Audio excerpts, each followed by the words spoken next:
Are we live? Just about. Let me hit record. And as soon as somebody lets us know that we've made landing, I know we'll be live. I'm pretty sure we are, but no one's there yet. So we'll wait and see. All right. It's a little bit of a delay sometimes Yeah. with uh with the signal. I've noticed that. Yeah. Like about a 4 to 5 minute delay or something along those Zeralath lines. Immortal was first. So we have made contact. All right. Howdy, Robert. How you doing? Uh I'm great. I'm It's great. I'm it's great. fucking weird out there, isn't it? Or in here or whatever, It whatever's it going it, on. it, it is highly strange for sure. Extremely highly strange. And I'm actually trying to get the link of the show to somebody who wants the link. So give me just 1 second so I'm All not right. like super distracted. We now have a dozen eggs in the carton. Hi, guys. Okay. Zeralath, Joan, Patricia, Tom, Sigurd, Road Trip, Tarantula. Hello, hello, and welcome. Oh, four more just joined the bunch. Okay. So my buddy WC Ray should be in the house here soon. All right. Yeah. Oh, well, uh, Okay. I I am now focused on our mission. all right. Well, I guess here we are to come up with some sort of multi-dimensional matrix mash orgy of timelines and dimensional movement and whatever it is. Peachy, there you are. Hello, Peachy. She's part of the new timeline. Oh, I like it. She's Yeah. very cute. I wish she'd have come out when I was I there. know. She's like a really unusual cat. She's very much a cat in that she will hide herself, right? Yeah. But I think I've tracked at least, I don't know, maybe about 10 different inflections in her meow when she Uh, talks to you. uh-huh. Like she'll do like yes, hello, right. Like it's really weird. Like she's unusual in that way. And you'll dig this. When I left on Friday to go to Austin, she was perched up on my desk, and I have an old Apple desktop with a black screen, right? Mhm. She was like gazing at herself in the black mirror, right? Nice. So she's like, "Who is that cat? Who is that cat? Right? It's so weird. Who is that?" My cousin got a new puppy, like about a 3 month old little poodle the other day. And Yeah, the first day she had her, the poodle discovered herself in the mirror, right? yeah, Doing all the crazy little like movements and checking to see why there was another dog that looked just like her right in front, all that kind of stuff, right? So yep. yeah, it's fascinating to watch the animals sort of deal with whatever that is. But I just thought that the black mirror part too was like Yeah, the because it was a black screen, it wasn't like a regular mirror. So it was yeah. like she was gazing into the portal, She right? was. Right. Well, Yeah. she knew you were going to Austin, so she was looking for you already. Right. Exactly. I'm like, see ya. Bye. All right. So, what are we like? The best thing that I can kind of come up with as to like what the last like 8 to 10, like for me, it started before that, but that's pretty common for me. It's been building for about 6 or 8 weeks for me in a different way than it normally is.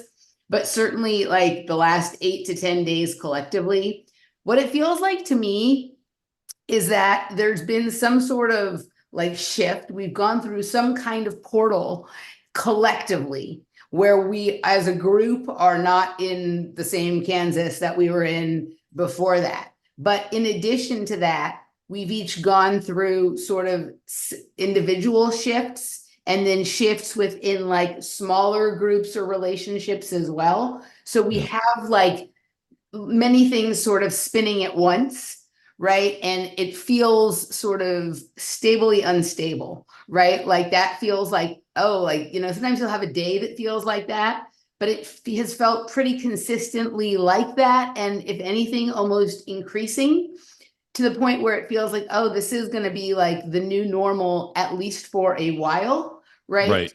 It's kind of there's a collective thing and an individual, and then smaller collections of things sort of going on. Is that what it feels like to you, or what does it feel like to you? Well, yeah, I could see that. I could totally see that. I mean, it makes sense. Um, I can only talk about it from my own perspective, and some of the things that you and I have, been batting around here for about the past week or so.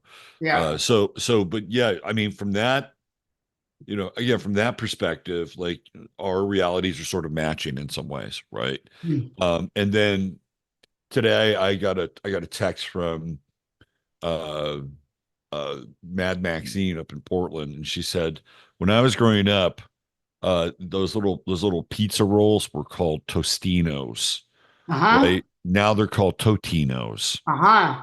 And it's like, oh, well, that's it. And I've never been a big Mandela effect person. Uh-huh. But clearly there's some like high strange with that. And it's like, oh, now all of a sudden, because I knew them as Tostinos, now they're Totinos. And that's kind of, it's like a kind of another piece to this thing that we're starting to experience. It's just really, really weird.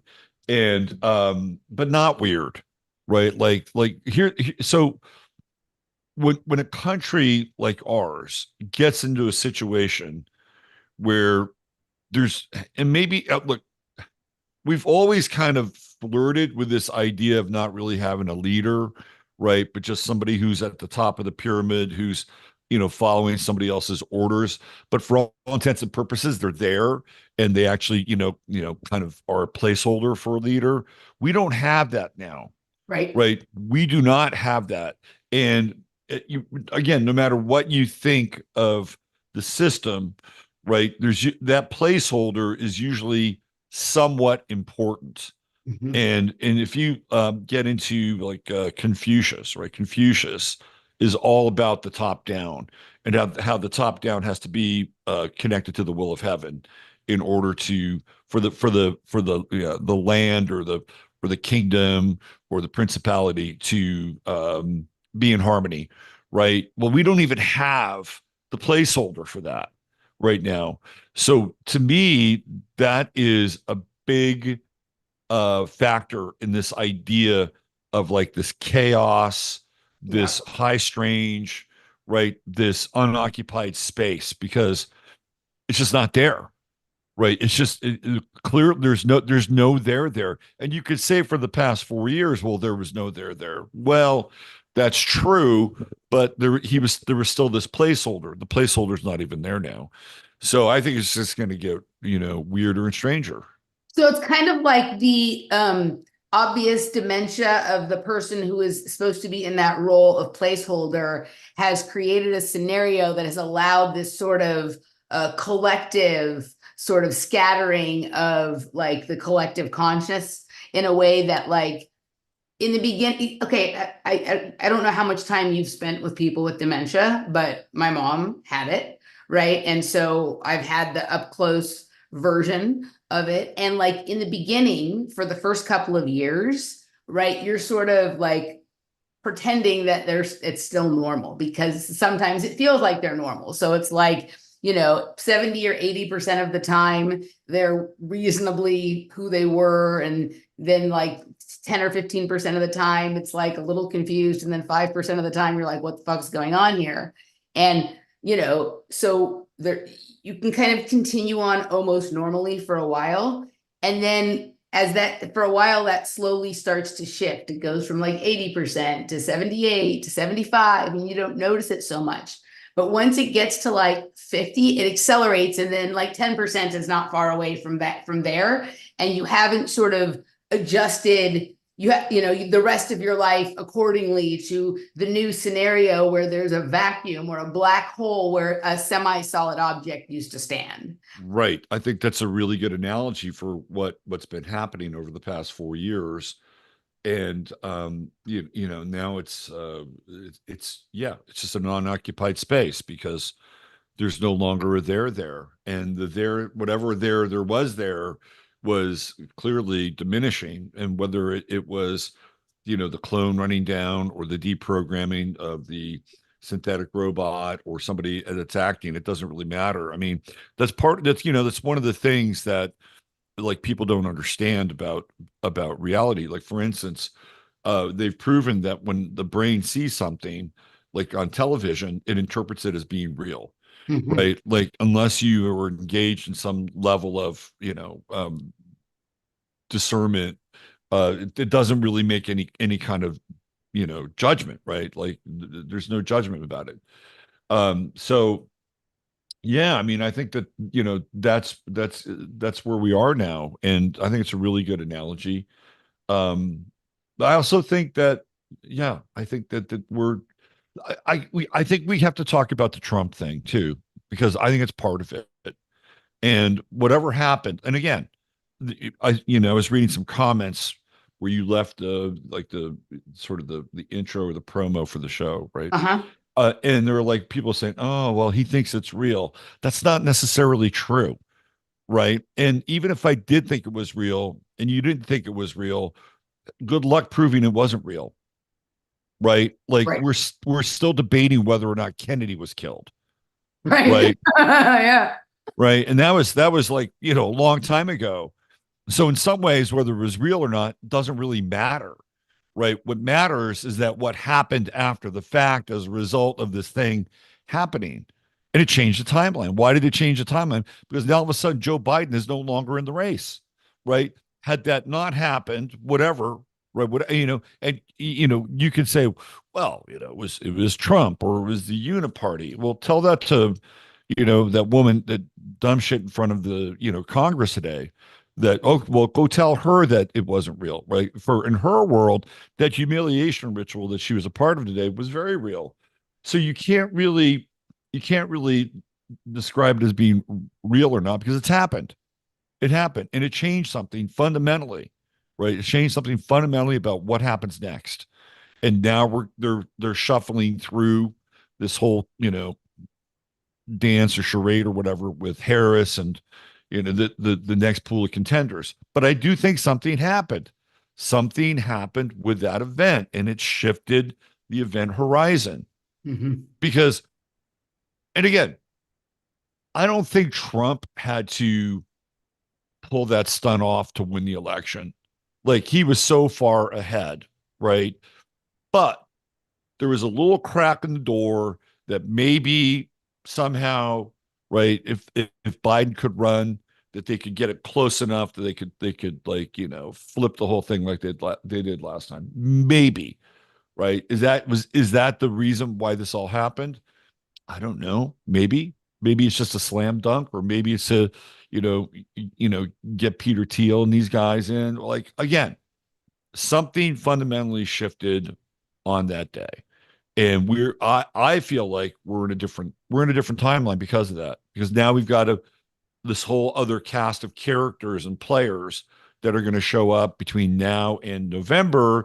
And the path between now and November is going to be really weird. It's Mhm. just going to be totally weird, right? Like this woman, Barbara Lee. I don't know if you did you see this, right? Like Oh no, I'm thinking Sheila Jackson Lee who died, but like, Sheila Jackson Lee. That's what we're talking yeah, about. okay, yeah, Sheila yeah. Jack, like that is okay. So she was connected somehow to this woman, Kimberly Cheadle, and this whole detail with like the security and everything. I don't know And about this. Tell me about how oh it's connected. I yeah, didn't hear this so part. let me see if I can find it. Do you the one of the things that I think is the weirdest about all of this, and again, like something happened, and what exactly had happened, that's sort of like it's all relative to like what you think is important and not important and whatever it is.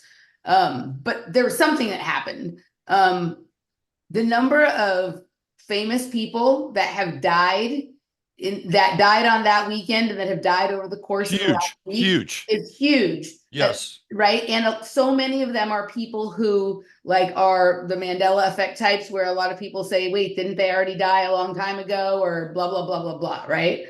And so something like whatever shift we've been through has clearly been like extreme enough that like many people have been sort of ejected or had their stories rewritten or something like that, right? And it almost feels like there was a monumental shift that something or someone knew was going to happen. And so they had to create a few of these sort of chaos events to sort of not distract from what was happening, but on some level distract. Like, oh, okay, it feels crazy because there was an IT outage and there was an assassination attempt and all this other kind of stuff. Like, those are logical explanations that you can give to most normie people that they will accept for how weird everything feels and seems right now, when Right. really there's something much more fundamental and significant going on.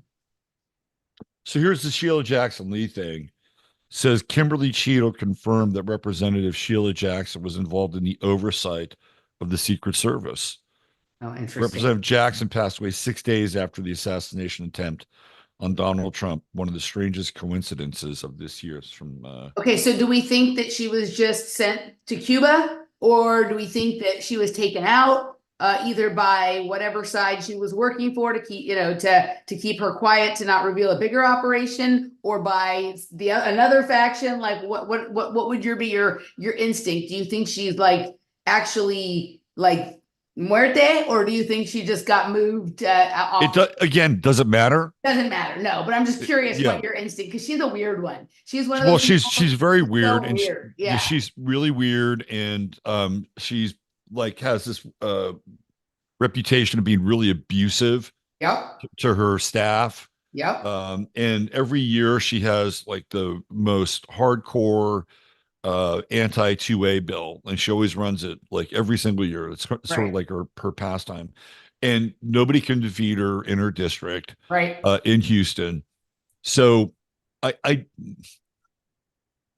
I think if she's causing problems, like they could probably take her out.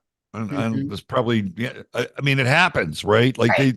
they take people out Hmm. and by Or she various arranged means. this, or she could have arranged whatever this was, whatever the thing was, and then she was, her task was done here, so she got moved over the ice wall or something like Could that. be. I mean, so if you go back and look at what back in the day there was this website called Let's Roll. It was this 9/11 Yeah, uh I remember it. right. So what they did was they captured, you can't find these images anymore. They captured all the people that supposedly died on these planes. Right. And it was CNN had all these profiles, and they were able to like line these people up with all these other people. And it was like, oh, really? Look at that. Hmm. Right? Were they really on the plane? And if they were on the plane, where did they go? And it's kind of like the Sheila Jackson Lee event, right? I mean, that's what it kind of feels like. Right. That it could be something along those lines, but she's gone, right? Yeah. So wherever she is, Cuba, ice wall, In the in the ground, whatever. Yeah. in the Gnostic grinder, whatever, right? She's gone.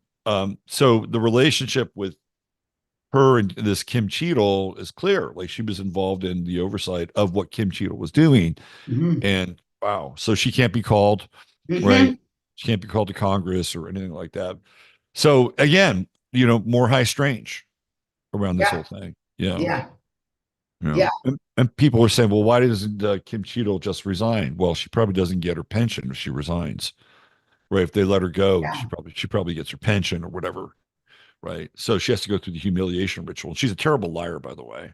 Well, it's a humiliation ritual for her, but it's Yeah. also really a humiliation ritual for the American people, Yeah, it is right? for sure. Because Yeah. they're just flaunting how like this the wonderful use of your tax dollars in front of or whatever the Right. fuck it is. It's Right. just like the fact that like I mean I have probably a lot of different ideas about politics and government and what should or shouldn't or whatever, or if there even be a should or a shouldn't be done about things, than a lot of people sort of listening. But if anyone's response to any of the stuff that's gone on the last few weeks, and for that matter the last few years and decades, is that what we need to do about it is vote, like I just don't understand that. No, Right? it's Like insane. It's insane. I just don't It's understand it. it's Yeah. insane.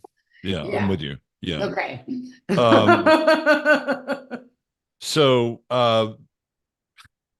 We gotta talk about Peter Thiel at some point Let's too. talk about Peter Thiel. Okay, we're talking about like was the Trump assassination real? Is Peter Thiel even real? Right. Right? Is that guy a real human? What is he? I was just watching him on this. I guess we were where was he? Was it Oxford or someplace like that?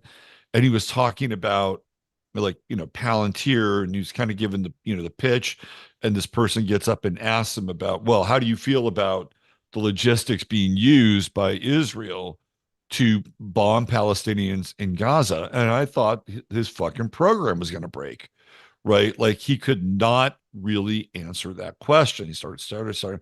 I guess he always sweats when he talks or whatever, right? But I mean, he was just breaking down, and he basically said, well, I trust the IDF and I trust Israel. What they do with the technology is, basically up to them, right? I'm not going to make a value judgment based on that. I'm like, wow, like is that like first of all, a real human wouldn't do that. A real human would say, the thing that I'm creating is being used to, wipe these people out and genocide them.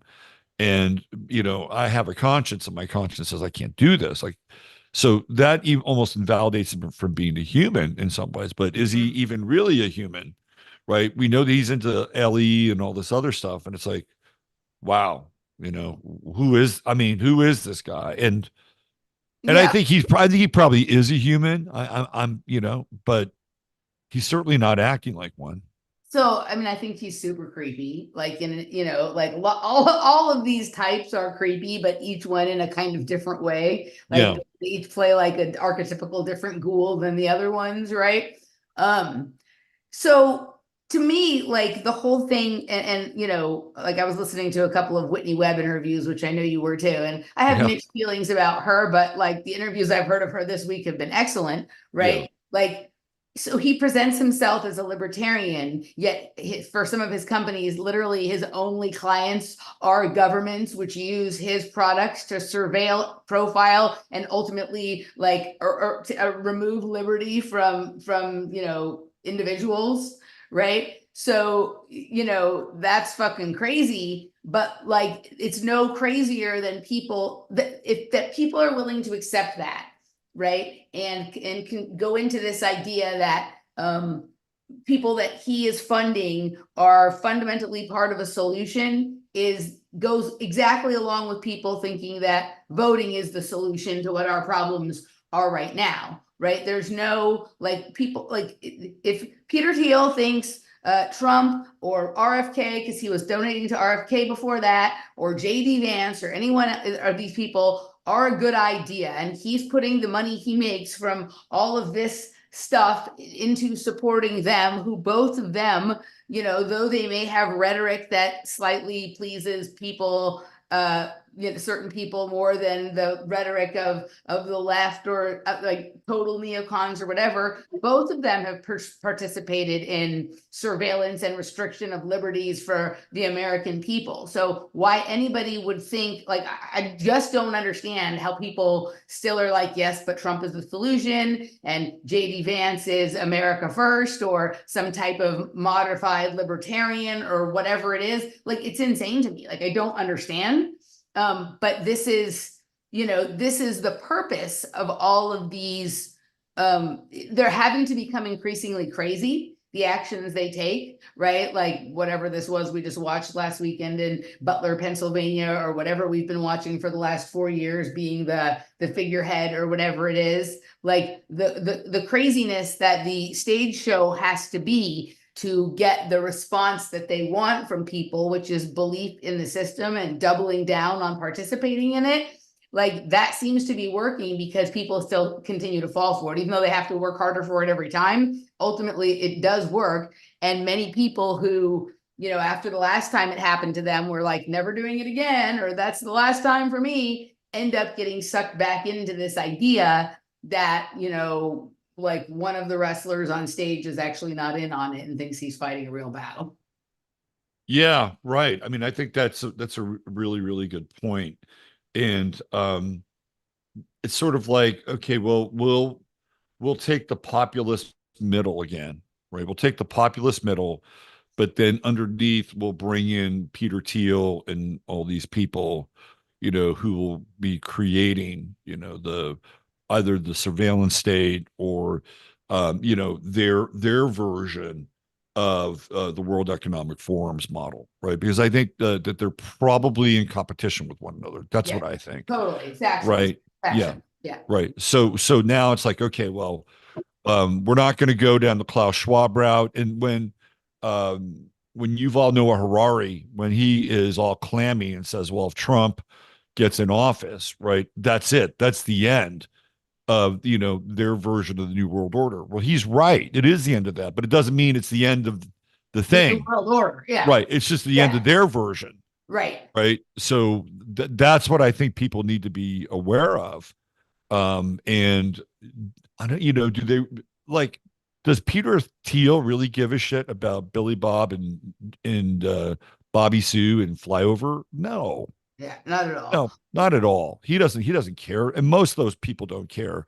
JD Vance may remotely care because his mother is a recovering meth head, right? And he might have some like, stake in that world, but clearly, he's all in on But he, whatever Peter Thiel's selling. but he's one of these people that is like, and I would say like actually like Tulsi Gabbard is like this too, right? These are people that are able to resonate because they're able to empathize with or feel sympathy for or show sort of wisdom and intelligence in the arenas that they have had personal experience in. When they've been affected by something, they can they become human in that arena only, but they have zero ability to sympathize, empathize, show compassion for, or would be willing to try and gain wisdom and understanding about circumstances that they haven't experienced. So someone who's worried about,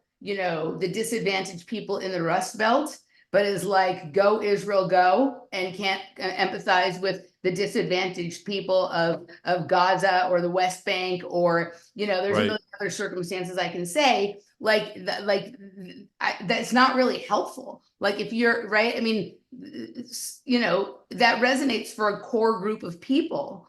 But, at this point, to me, those people who are willing to overlook like behavior that is clearly inhumane and wrong to vote for someone because like, well, they do show some degree of compassion and understanding for like one issue that you like, Yeah. right? Like this is the problem. The system is rubbing, and I feel like it's intentional. I don't know if this is like a product of human actors or a product of whatever machine or computational system we're living in, but they're literally putting in front of our face for the last year, right? A very clear like example of something that, for most people should be some kind of red line or wake up call, even if Right. even if you sort of have a different perspective. I'm not demanding that people see it the same way that I do, but like if people are like, I don't really like the policy on this on Israel or whatnot, but I'm willing to overlook that because this other thing I like or whatever it is,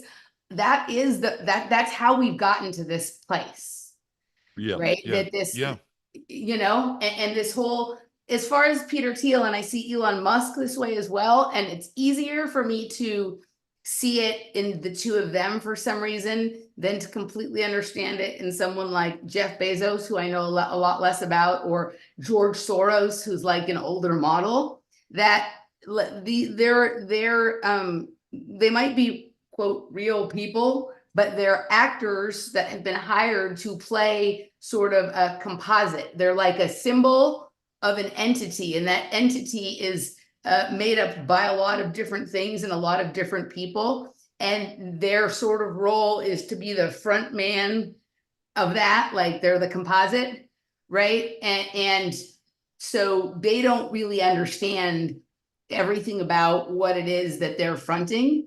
And, if they really understood everything about it, would they be able to stand up there with any kind of straight face and say the things that they're saying, right? Elon Musk, like he plays like a better troll then Peter Thiel plays libertarian, right? Yeah, But yeah, the idea that someone like if he were saying, like, let's just say, okay, he created PayPal, or he's part of the PayPal mafia, and because he's a libertarian, he's not going to stop Israel from using PayPal, right?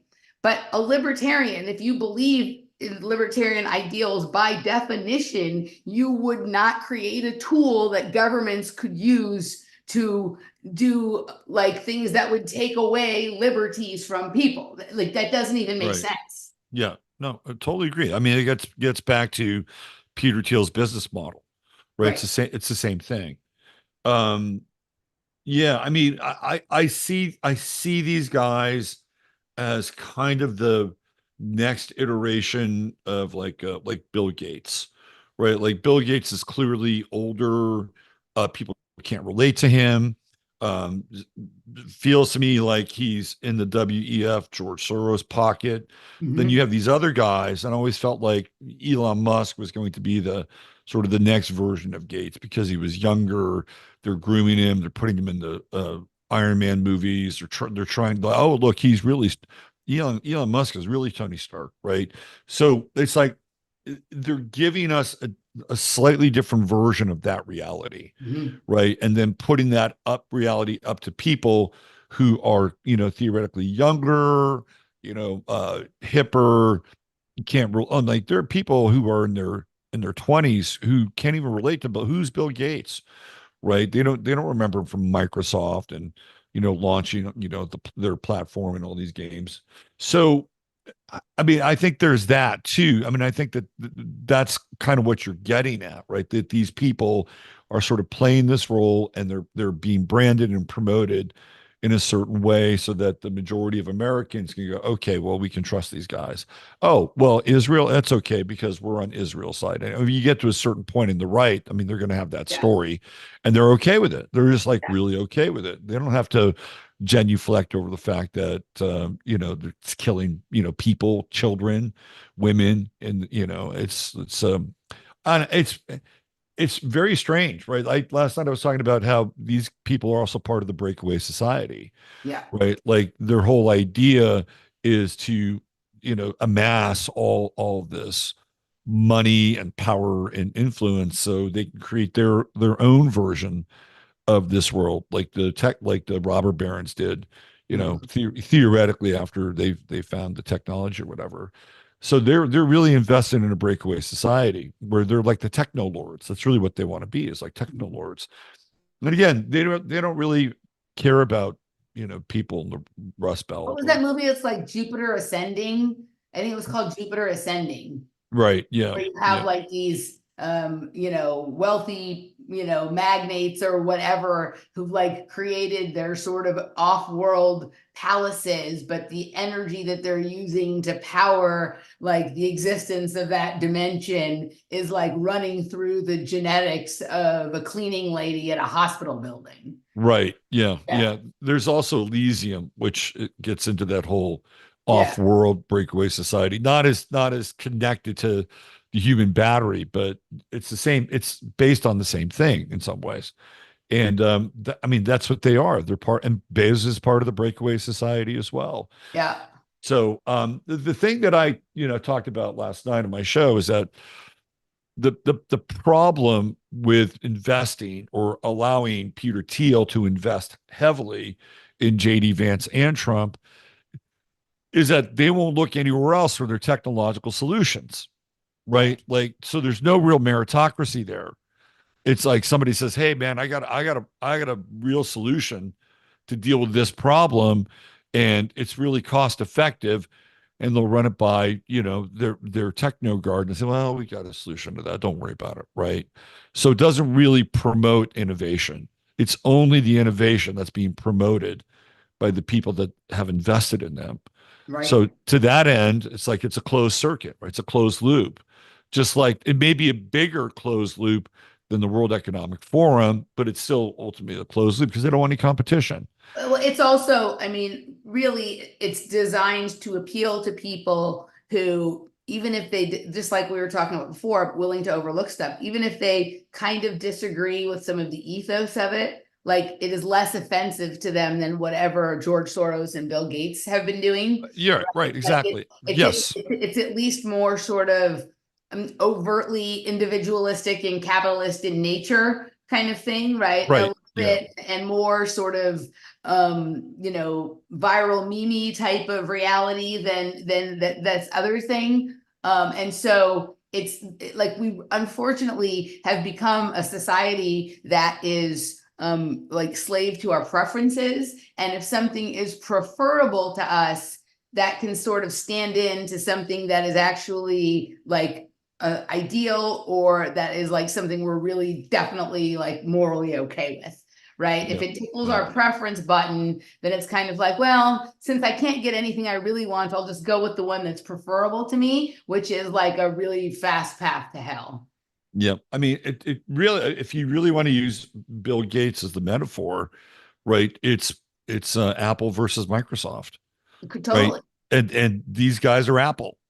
So these guys are not like whatever is going on in the background in my computer. I'm not having things not work on a daily or weekly basis because of some plugin hasn't been updated, or because, remember when I used to have a Windows computer, even if it was like a new one, you could never go more than a few weeks or whatever Right, without something failing to the point of like making you be late to turn your paper in for school, or you miss your show or whatever it is, while you figure out like which plugin needs to be updated, or what new thing you need to do.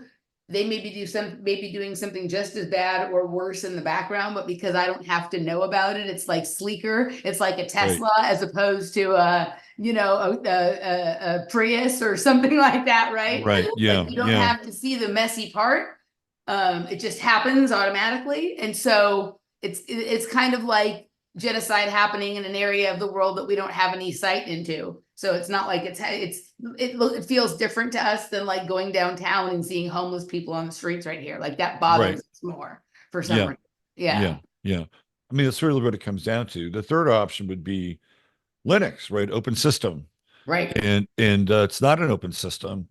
If it was an open system, Trump would say, I want the best and brightest, and I don't care where they come from, Right. right? But that's not how the game works. JD Vance, we've talked about this on my show, and you and I have talked about it. He is the white Obama. Right. You He called me, I mean, told me the other day, and I was like, yeah, it's a fair point, dude. he Yeah. is he's and for people in your show who don't know what I'm talking about, if you follow his life path, it is the Obama life path with just a few different little iterations. Both of them were raised by grandparents, right? Even though Obama's mother's around, she's off doing World Bank shit somewhere, right?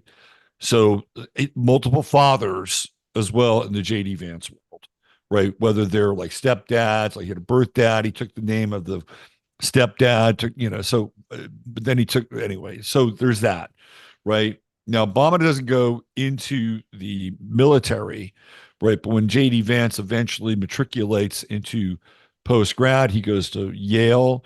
Obama goes to Harvard. They are both editors of the law review of each Yep. paper, right?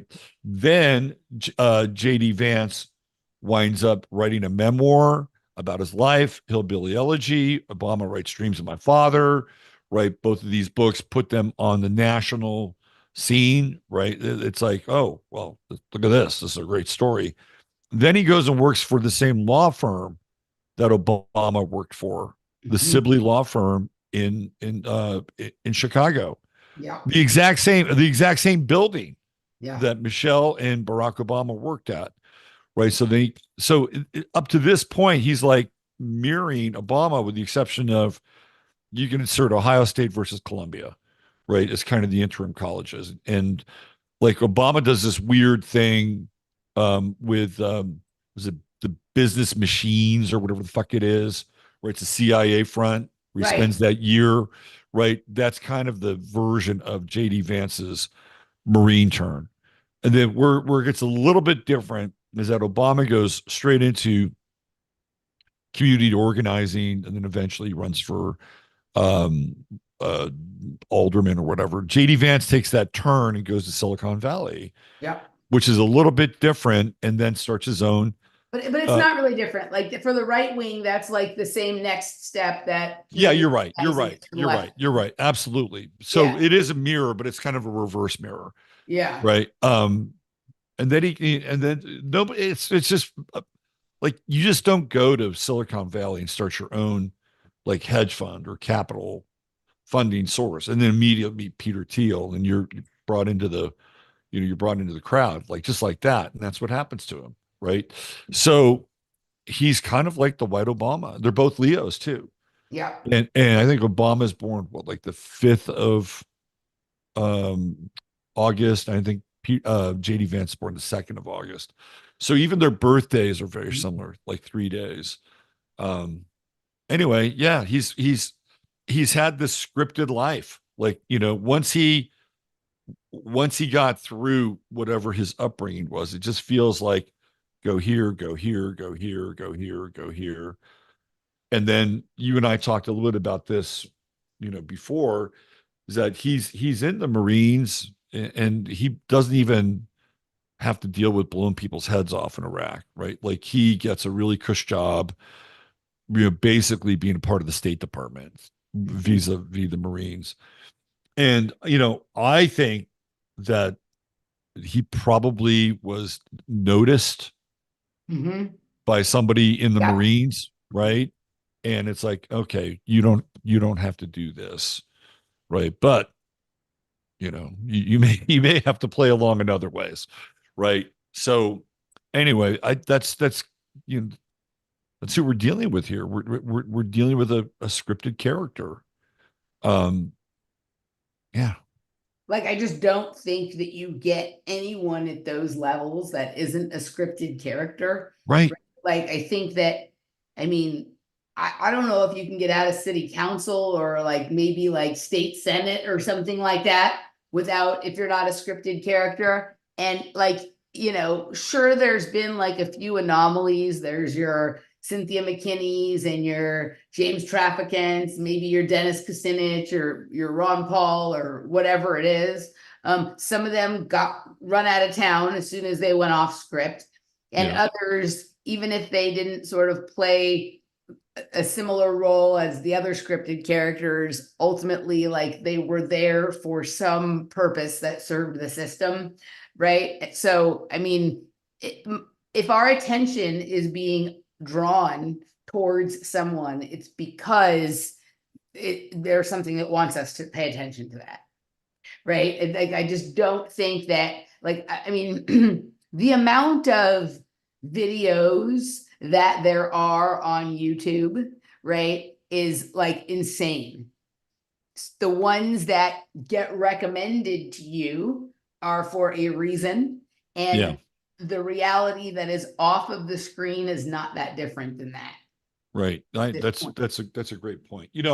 I ran for city council in Fredericksburg, and I ran against this woman who was from Chicago, right? She was a lawyer from Chicago, dyed in the wool Chicago Democrat, ditzy as hell, like super ditzy, and like incredibly unimpressive. Like it's really amazing. The two most unimpressive people won, and I remember we were driving to cast our vote, right?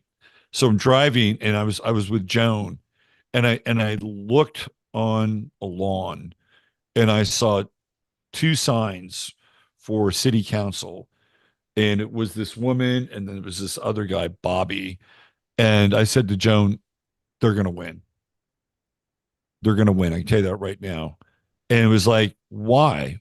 Well, because it's scripted, right? Like at least with her, she just like stepped into the role, and it was just like so easy for her to do that. She had, the sort of, like how does somebody from, and she'd been here before, like wasn't like she just moved here, but how does somebody who's from Chicago, clearly a liberal, not just any liberal, but like an Obama Democrat Chicago liberal, get fucking elected to a town in Texas in the hill country, which is Right. conservative, right? And the other guy is just he's a rhino, so of course he's got like there you go, right? Even at that level, it's like that's how the game played out, I mean, and it's it was like this is the question I would ask. Do they have APAC people handle, right? Like that's the whole, I mean, how right? That to me, that would be like sort of the biggest the explanation is APAC just goes looking for anybody who's willing to run that like carries just the sufficient amount of water, right? And you just kind of give them the script and if you know, whatever thousands or hundreds of thousands of dollars, depending on level, and it's almost automatic, right? It's like it's almost automatic. Speaking of which, speaking of APAC people, Massie resurfaced to host the third-party debate at Freedom Fest the other day. I was just watching a video of someone covering that, and he was there asking. He had agreed to moderate that before all that stuff happened. And so I was listening to Sabby Sabs, and she was actually surprised he was there. So I'm going to go back later. I just discovered this before we started and listen to that debate and see if I can glean anything from anything he had to say that sort of gives us a little more information about where he's currently at. I forgot to send it to you. I sent it to Danny, but I did finally surface one meaningful YouTube video with people discussing, you know, the alternative narrative possibilities on some level. And it is, you know, those guys who are like the backup team for Paul Bet David. Like some of them have their own podcasts. you mean And Patrick Bet David? yeah, Patrick Bet David. Yeah, Sorry. yeah, yeah. What did I call him? Paul Bet. Oh, I don't know why I do that. Patrick Bet It's David. a timeline shift. I know it's Patrick, though. It's Patrick. It's Right, not right, Paul. right. I think there was an actor named Paul Bettany. I was just probably There is Paul Bet. There is Paul I Bettany. was Good probably actor just too. Great crossing. Yeah, actor. very good actor. I was Yeah. crossing those two. So Patrick Bet David's a pretty good actor too, by the way. yeah, absolutely, right? And so a few of his sort of side guys have their own, I think it's called The Usual Suspects or some side podcast. Yeah, like Adam and those guys. They were talking, not Adam, because they were talking about how mad Adam would be at the conversation that they were Oh, having, or whatever it was, right. right? Somebody in the comment section was saying that, but they were talking about like how weird it is that the timeline of this having happened, of him, you know, having just had this really big interview with Tucker and having, you know, like let everybody know about this scenario with APAC people. In addition, in those few weeks,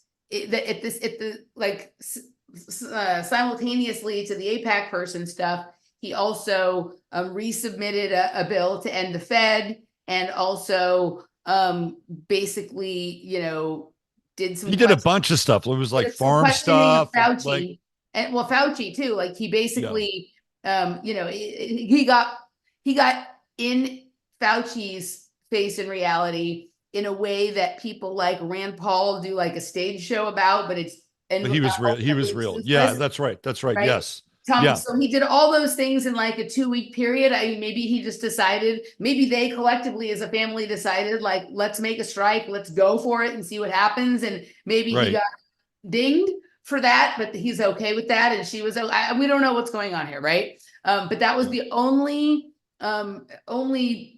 real thing I coverage of anything like that I've seen outside of you or maybe me or Danny mentioning sort of something about that. And it's hard to say until he starts showing up again, which apparently now he is, whether it's just people are showing a higher level of respect to him than they do to most other people because his behavior, the way he comports himself deserves that, or whether there's like something so creepy and scary going on right now that nobody wants to touch it.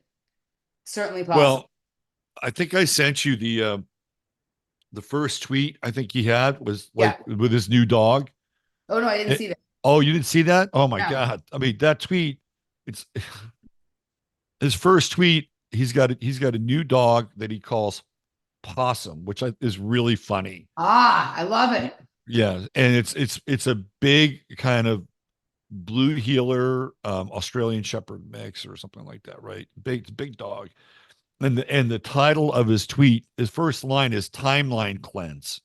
And I thought, whoa, look at this. Like this is like post Trump, post and like timeline cleanse. Like, wow, this is really fascinating.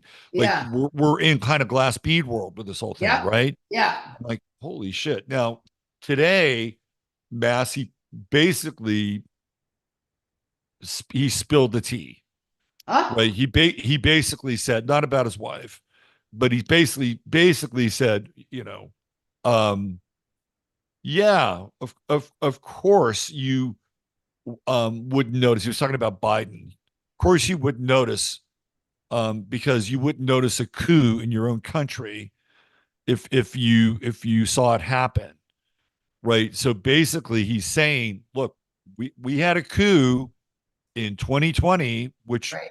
clearly occurred, and he's not coming right out and saying it, but he's saying it, and Yeah. he's using the whole Biden thing as a kind of a way into it.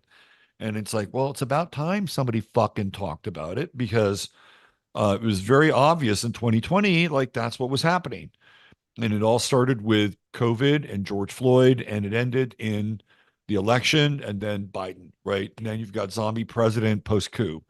And that's, he's talking about it. So it's going to be interesting to watch him like moving forward and see where, he takes his one man army because really that's what he is. He's like a one man army. So I'll say this, I won't say who, because I don't know if he wants me to, but I know somebody who went and did a little investigation at Mount Rainier and had a little conversation with the mountain, and the mountain said, no, it didn't happen here, and what happened is it's none of your business. Wow. Right? Interesting. Right. Yeah. And so like, but it wasn't like none of your business, like the feeling I got wasn't like, oh, it's none of your business, like it was some evil perpetrators who did it who are trying to stop him from no. It's No, like I get it. like Yeah. the spiritually it's none It's of your like business. it's a much bigger thing than you understand and you don't need to Correct. know about it. Yes. Yeah. Above Yeah. your pay grade. Yeah. Right. Kind of Above thing. Right. pay. Not your business. Personal for Yeah. them. Right. Like it wouldn't surprise me if they made a decision that they were going to do what was right, regardless of what the consequences were. And now he's handling it with grace and he's going on and doing what he's agreed to do. He's a Capricorn. Thomas Yeah. Massey's a Capricorn. And that's Ah, that's what yep. they do, right? Next level, next level, next level. Plus he's got a really interesting combination of Mars and Neptune in his chart. He's got a conjunction. Uh-huh. And he has Mars and Scorpio, and then Neptune and Sagittarius. So they're out of sign. But he has this ability to be both tough and soft at the Yeah. same time. It's very interesting. He's got a very, very unusual chart. Speaking of APAC, I was watching this Kimberly Cheadle sideshow today, and I didn't watch it very long, very small sample size, but in that small sample size, at least two people mentioned Iran, and that we know that we have a threat with her, and they're connecting Iran I know. I to know. I this know. Thomas Matthew. So where do you think they're getting their talking points from? You know it, right? Like, don't let a Right, good crisis go to waste. And if we didn't have anything to do with the first one, we'll still make it, right? Like the whole, right. so I only saw I saw one clip of Marjorie Taylor Greene questioning Cheadle. But so and she didn't say anything, at least not in the segment that I saw about that. But when I heard that part, like that took them a few days to come up with that narrative. Like that was Yeah, right. narrative 3 or 4 or 5, right? But when I heard that, I'm just like, oh, this like, I mean, there's no like, this is not sophisticated information warfare at this point. It's so clumsy and so Captain Obvious, and Right. people still fall for it. And so it's like one of those things that sometimes it's like it's hard to it's hard to be mad that these fucking managerial class continue to do this shit because people keep falling for it, right? Like if anyone is buying that narrative, even if you're the most pro-Israel, right, Zionist person in the world, like it's kind of like, remember the Netanyahu's like poster that he held up at the UN that looked like a cartoon with like the big red you know what I'm talking about? He I had think like so. Was that during that was post 9/11, right? Yes, yes. Yeah, yeah. Right. But it was like it literally looked like, fucking Acme had done the Oh, cartoon, right, right, right. right? This is so he was describing what happened on October 7th, right?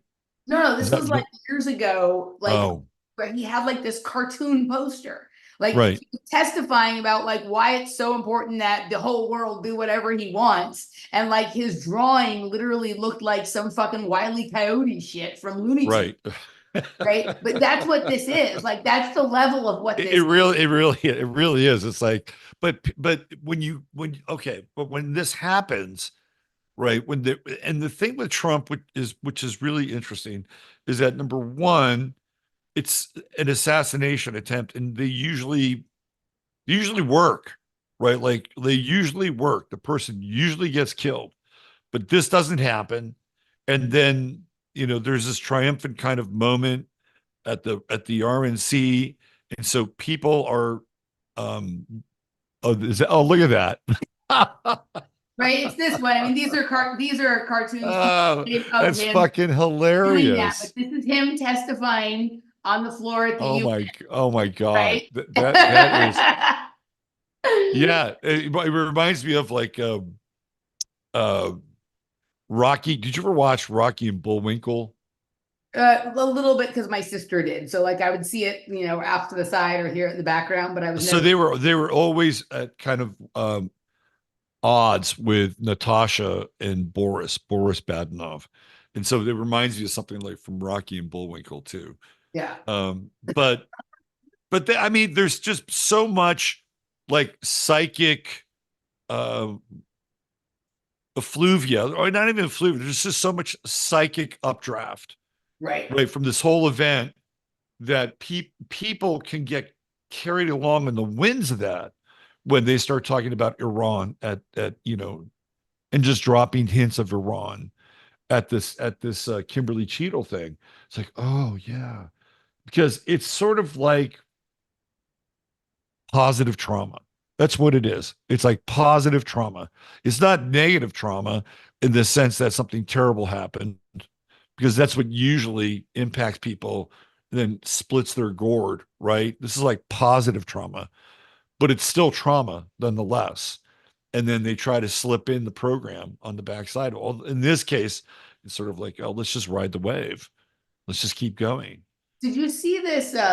So Misaki sent me this morning from antiwar.com. So that's like that's Scott Horton's website. So I think he yeah, he fact checks Yeah. that Mike Johnson said that supporting Israel is one of America's founding Yeah, principles. he sent that to me. Founding fathers. Founding fathers said you got to support it. Like, where did they say that?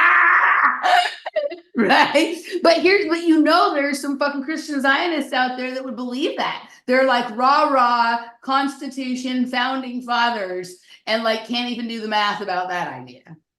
Yeah. How do you so Trump, Trump during his speech, um, like, struck out at a Bukele down in El Salvador, right? And he has a history of doing this. Like somebody who's competent, like he'll like strike out at them, and like whatever you think of Ron DeSantis, he's a pretty competent governor, Right. right? So, and he's done that with DeSantis. He did it with Bukele. So Trump has like he's got a lot of arrogance, right? He's got a lot of pride. How do you think he deals with Netanyahu? Really? I mean, so He's I've got to he's got to have some kind of inner turmoil and conflict with Netanyahu, just from a competitive ego perspective. I mean, I think that he's actually even acknowledged that, right? Like, I think I mean, my guess would be that the real connective tissue between Trump and Netanyahu has really more to do with Ivanka and Jared than it is Right. any actual feelings or loyalties he personally has, Yeah. unless Israel or Mossad or one of those groups have something on him that wasn't brought to the surface in the Russia game, or whatever it is, right? I don't think that my guess would be, I mean, I don't, it just depends on what level of chess we're talking about it from here. But, I think it, he want like he with him, it's like he wants to do the Abraham Accords, right? Because he wants to take, credit for bringing peace to the Middle East, and to the extent that appeases Netanyahu or Israel, right? And doesn't actually solve the problem. Like, he's fine with that because to most of the world that makes him look good. So whatever the posture is towards Netanyahu that's going to make him look like he's in control of the situation is what it will be. Yeah. Yeah, that Right? makes Like sense. that's kind of, how, I mean, I don't, this goes, and I've probably said this to you before, probably I've said it on a Matrix Mash before, but probably 4 years ago. So in like a different time and context. And this has been my point about Trump from the very beginning. Like, I remember the first argument I ever had with my dad about Trump. Like, I said this, and he really resisted hard, and now he doesn't resist so hard when I say this, but I still say the same thing. Like, the idea that Trump is a savior is wrong. The idea that Trump is a Hitler or a racist or a xenophobe or a homophobe or any of those things, that's wrong.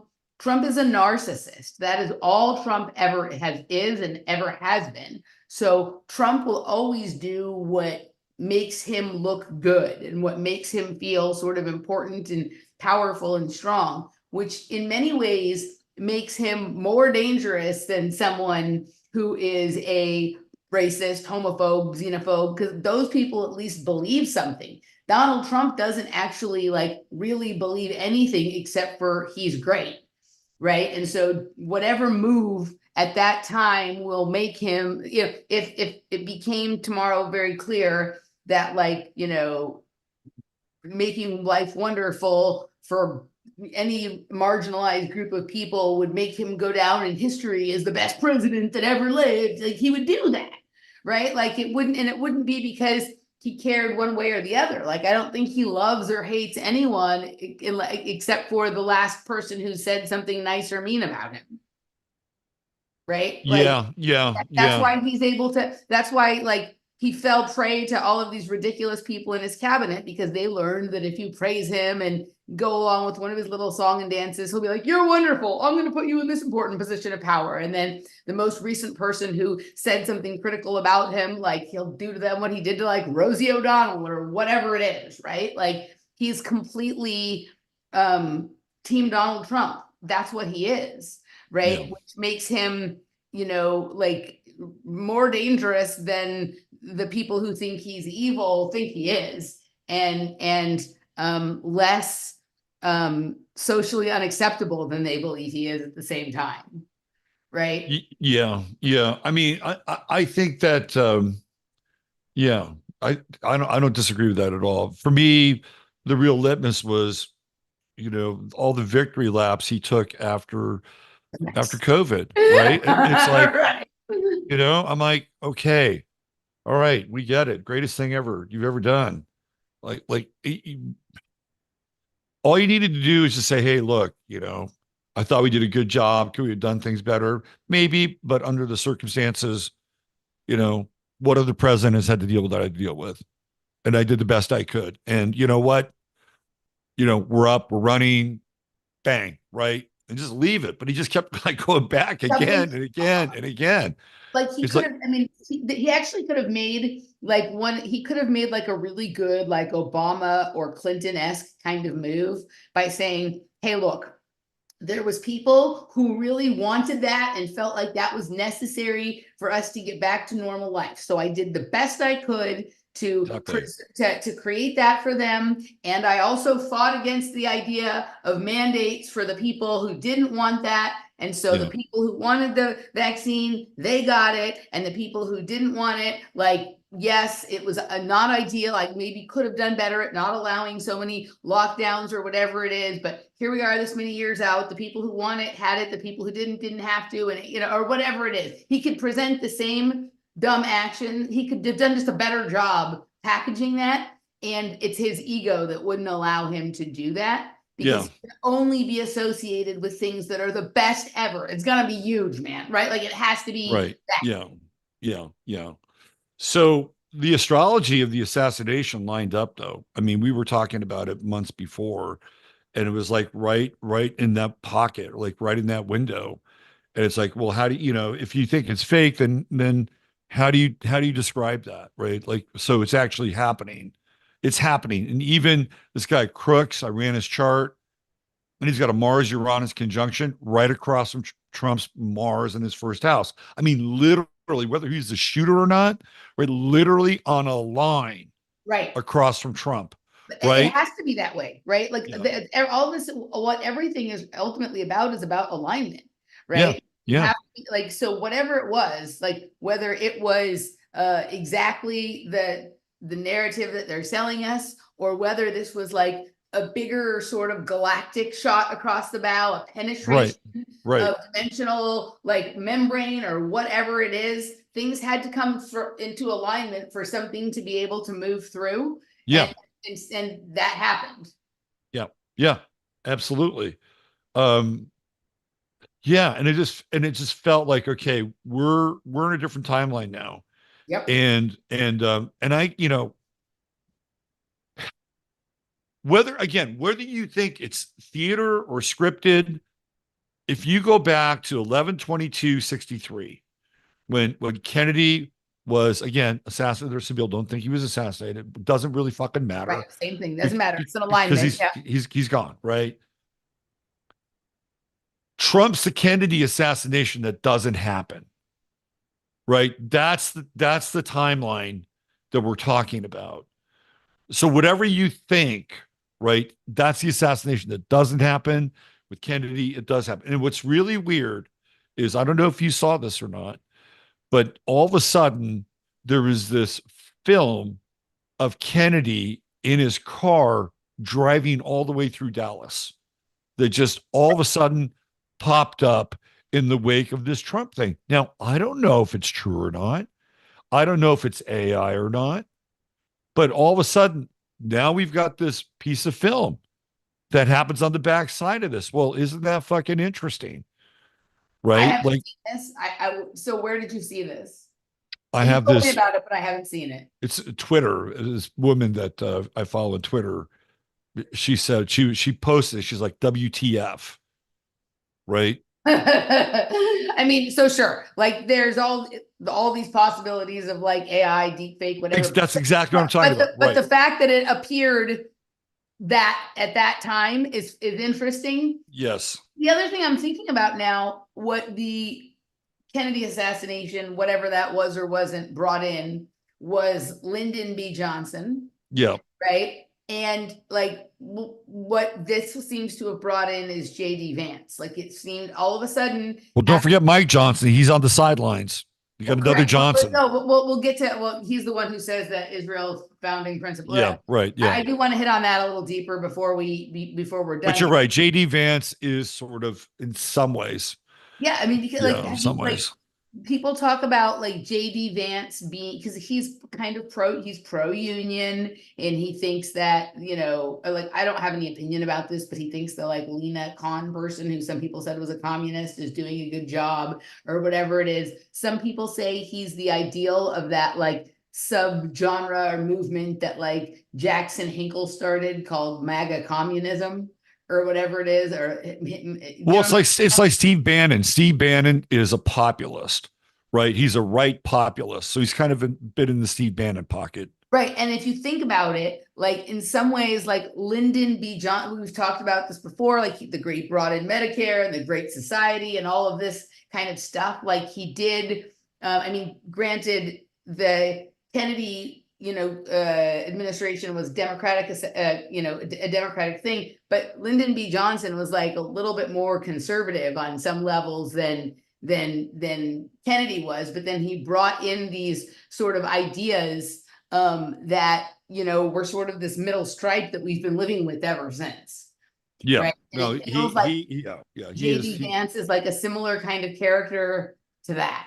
He could be. I mean, again, if what would be the next iteration of the war on poverty, the Great Society? It would be a currency reset, and everything that would unfold out of that, whether it be a social credit score or whatever, right? Right. We could see somebody like I also think because I was going through Vance's and Trump's chart last night that if Trump is elected and Vance is there, I don't think Trump makes it through the term Mhm. because JD Vance's son is right on Trump's Pluto in his 12th house, right? That's very intense, right? There's this idea of like death and resurrection, right? So he's sitting like right on Trump's power spot with Pluto in his 12th house.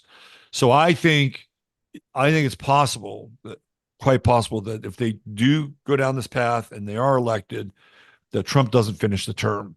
And that JD Vance is the guy that would potentially in this timeline iteration, he's the guy that advances the new program. Well, and then it's kind of like, let's say that happened fairly early in Trump's term. Yeah, Then we have in JD Vance like the possibility of like almost a three-term president, so that's almost right. like an FDR or a New Deal, like the Right. New Deal. And if we're going into, as lots of people say, a time where like America is going to be sort of under the threat of some kind of like dictatorship or some sort of charismatic leader that, like, is JD Vance that person? He doesn't seem like he's that charismatic to me, but like but FDR, if he's gonna kind of like FDR it and do this thing, where the average American or the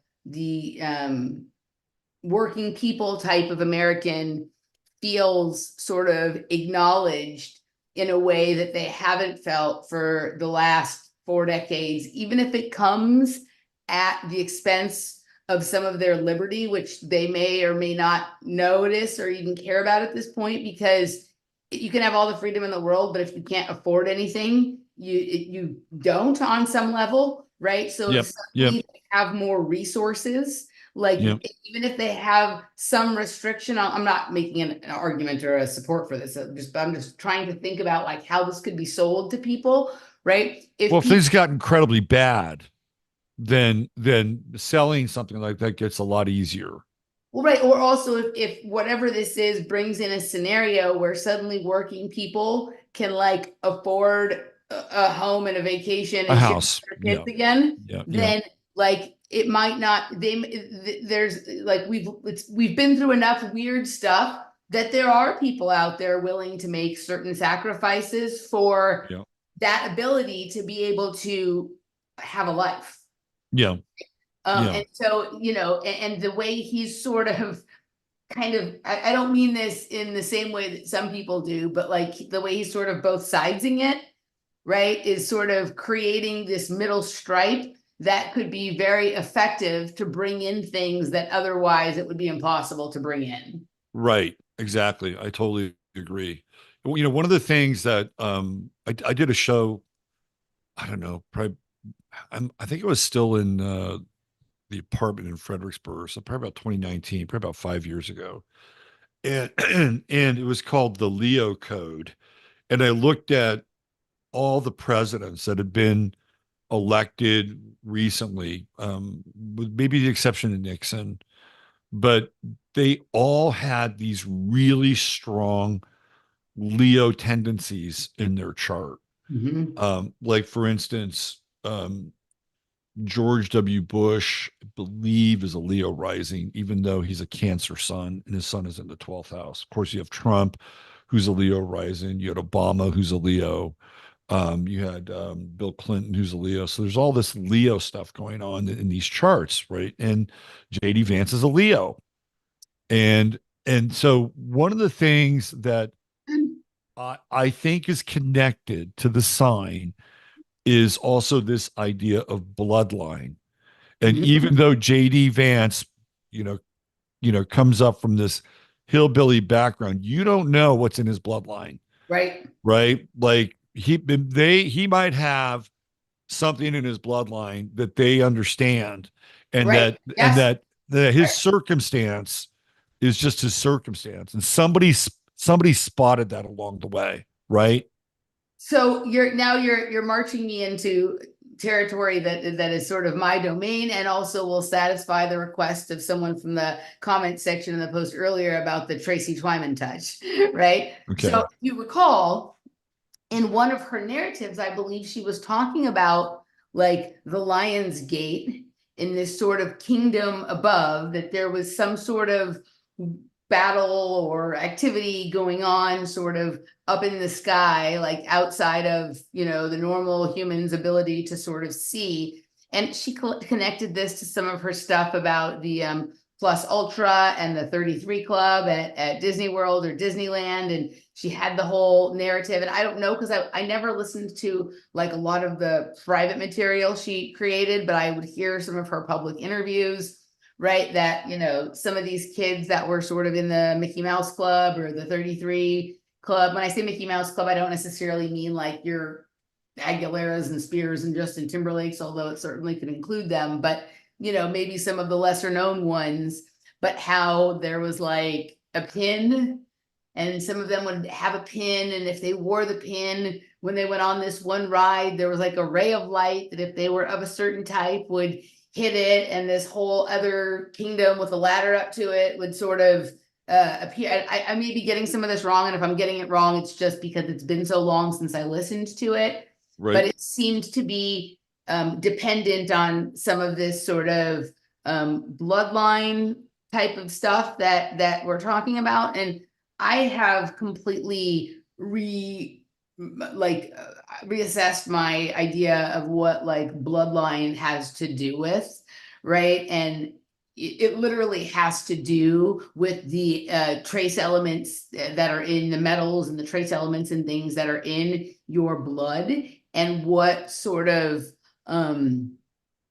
angles that gives you perception on, or what sort of layers of the cake that grants you access to, right? Yep. The way I try to explain it to people is like everybody's genetics or their blood or I don't know if it's the DNA or the chromosomes or specifically the blood or your bodily fluids or whatever. Think of them as being like keys, right? And Yep. everybody Yeah. has a unique key. And some are very specific and only open one door in the magical kingdom or the hotel. And other people's DNA have maybe like a broader range. Maybe some people who have like a little of this and a little of that based on their ancestral background have the keys to more doors, right? And then there's a group of people who are like obsessed with making copies of all these keys so they can sneak around and go into all the hotel rooms and whatever it is. And they may be sort of the people you're talking about, the overlords or the whatever, who recognize like this person has something that we don't have, but we can use it to our benefit, right? And I think this is really more the explanation of MK Ultra sub projects and experimentation that now falls under a lot of like tech and military contractor companies and things like this. They're recognizing the sort of a lot of the magic lies within human beings, and what happens when what's inside of someone comes in contact with a specific environment, and the amount of energy that is created and what you can do with that energy, the openings it can create, the acceleration it can create, the energy, the idea. There's a million different things. Like I literally think that like many other realities exist right here with us, but at a different angle. And I think with some people, they've got something inside of them that like when the light hits that, or when a certain energy field hits that, like a whole other like array of things open up that otherwise are not visible to everyone else around, or whatever else is going on. And I think that's sort of what Tracy was kind of talking about there. And I think that happens on like this individual metaphysical level, but can also happen like society wide. Like you have a person there who has a specific resonance based on, it could even be something so simple as some slightly bigger trace amount of certain trace metal, right, in their energy, their body that creates an aura about them that gets people attracted to an idea that otherwise they would resist. Right. Right. And Yeah. somebody has been documenting and cataloging all of this stuff and going around and looking for people who can grease those wheels. Yeah. Yeah. Well, I think that makes a tremendous amount of sense. And then I think if you were to incorporate it into this idea that there were certain people who were picked to rule Yes. based on those factors Yes. that you're talking about, right? Now you're into this whole idea of the bloodline. Yeah.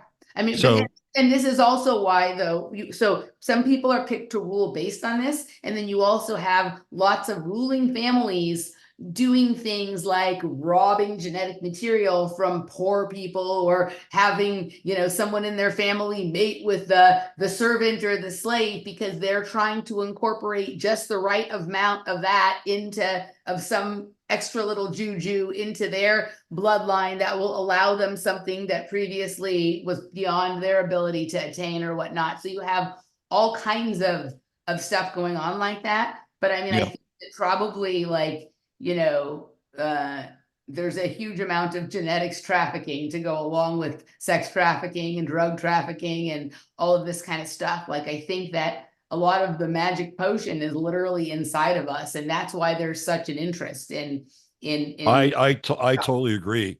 Like yeah. there's that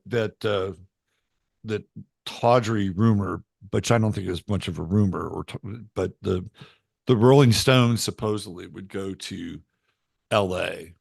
and hang out, and they were in pursuit of like young melanated blood, Yep.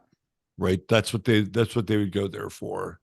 And not just blood, but also like organs and stuff like that, right? Like because they were really into this idea of melanation and the blues, and then you got that whole weird Laurel Canyon scene and Paul McCartney and the Process Church and all these people Yep.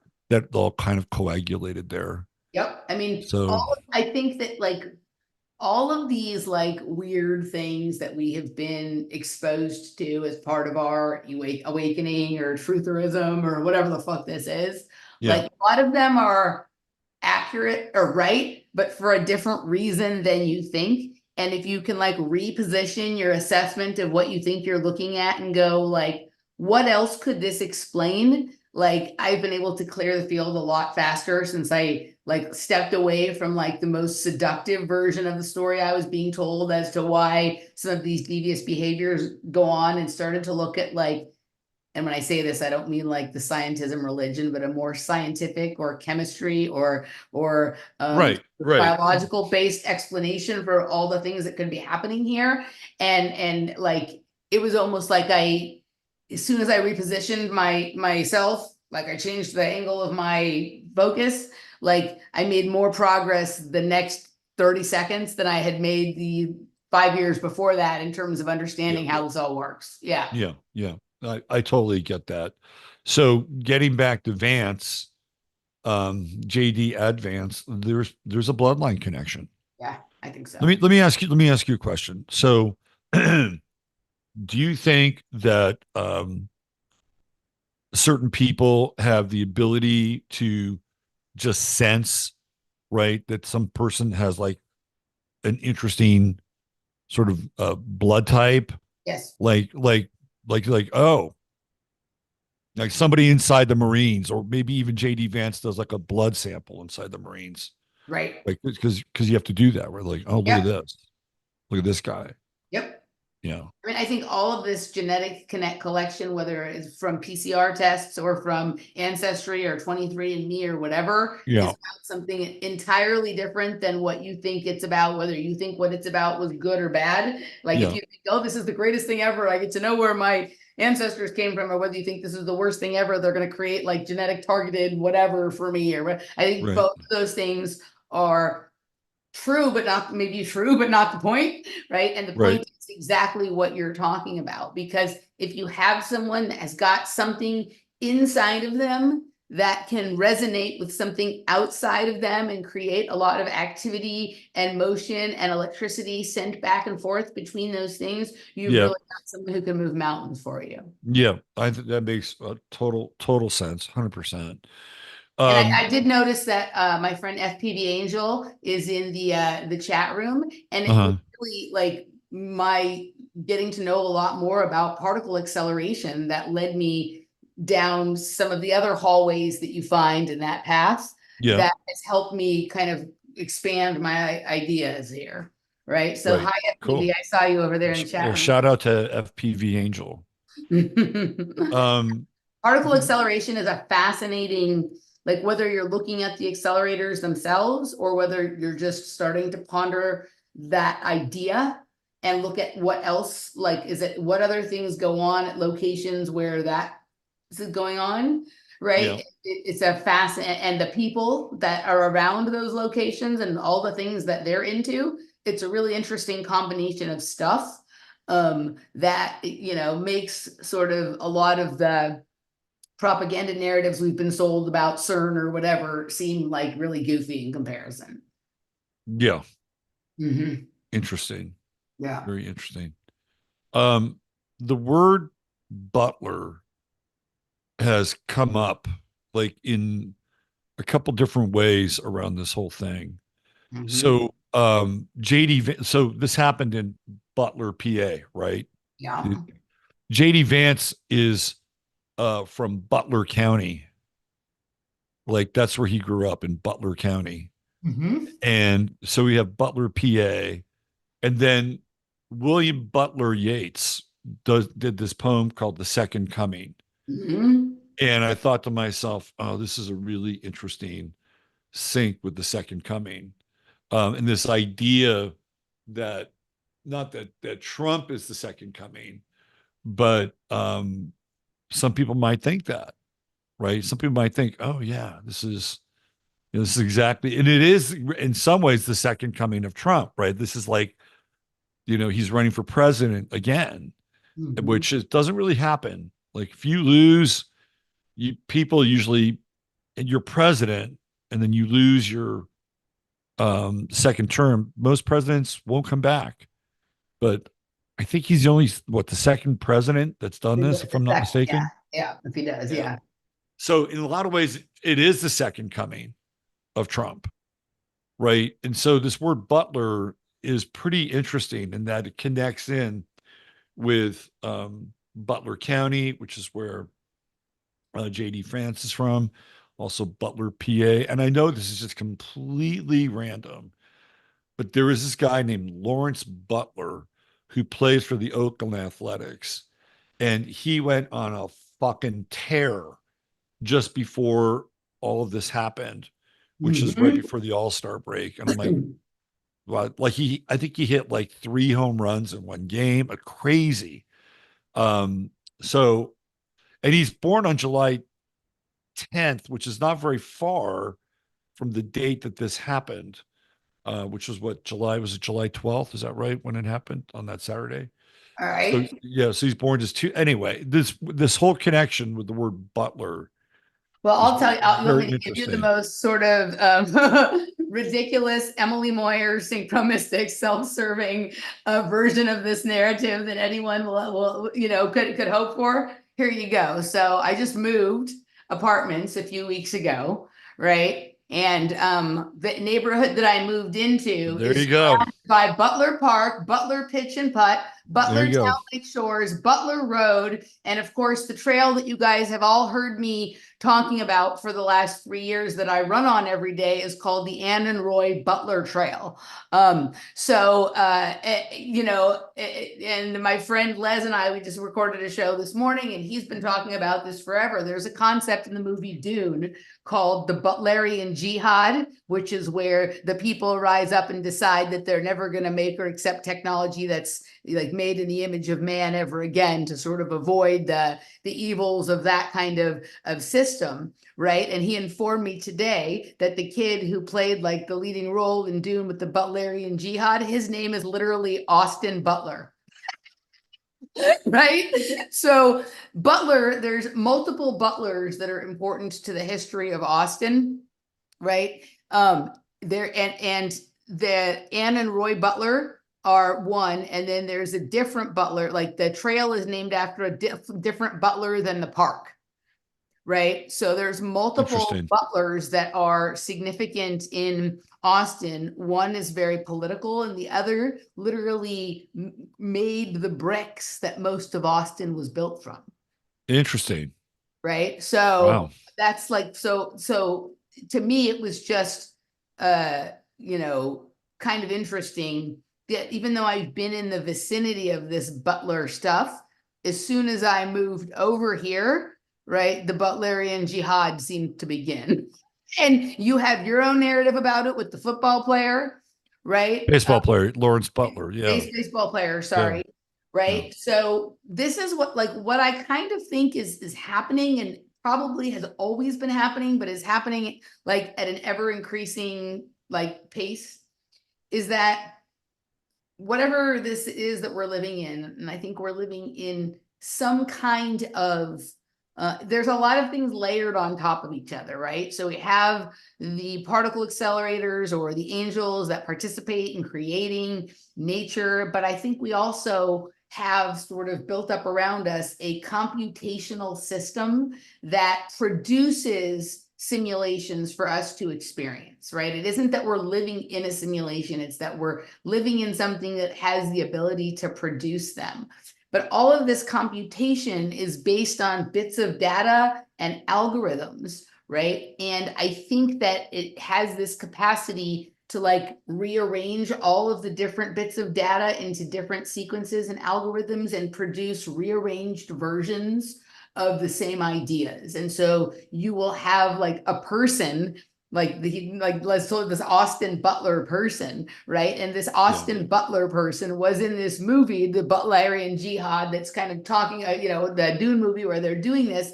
But also, like when I went and looked at this person's career, he's like a compressed algorithm of everything I've ever talked about, including having been in a movie like with heavy references to Chatsworth and like all kinds of other weird stuff. So I think there's literally people out there that exist as composite entities, kind of in the same way I was describing Elon Musk or Peter Thiel, for Yeah. like every idea someone else may have ever had, or for like all the ideas that were laid out in a book, even if they don't even know it exists. And right, like I can find these weird people who, like, I met this guy the other day who was like some other version of myself, right? Like he had like all the same interests as me, like arranged in a different order and expressed like kind of differently, and like whatever it is.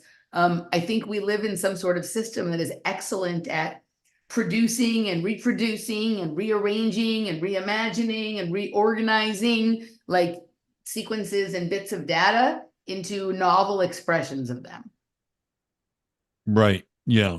But do you think it's just like on one plane? Because I don't. Because I think Oh, we live in a multiverse, right? And we there are live all in a these multi different. Yeah.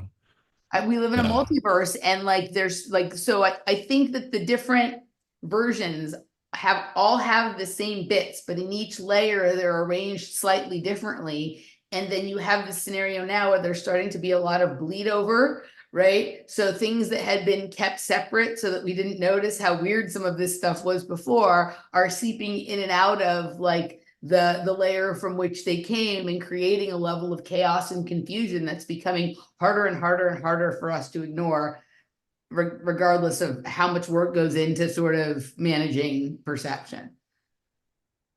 So apparently Butler, Pennsylvania was on the eclipse path from April, with all those Ninevehs, right? It was on that eclipse path. So not that it was named Nineveh, but it's kind of interesting that that event took place there. And what's also interesting is that there's a line at the end of The Second Coming where Yeats basically talks about the beast come round, which now slouches towards Bethlehem, right? And there's actually a Bethlehem, Pennsylvania, which is literally to the east of Butler. right? So Mhm. it's kind of interesting that even Yeats's poem geographically is represented, Yep. and Bethlehem is just north of Philadelphia, by the Yes. way.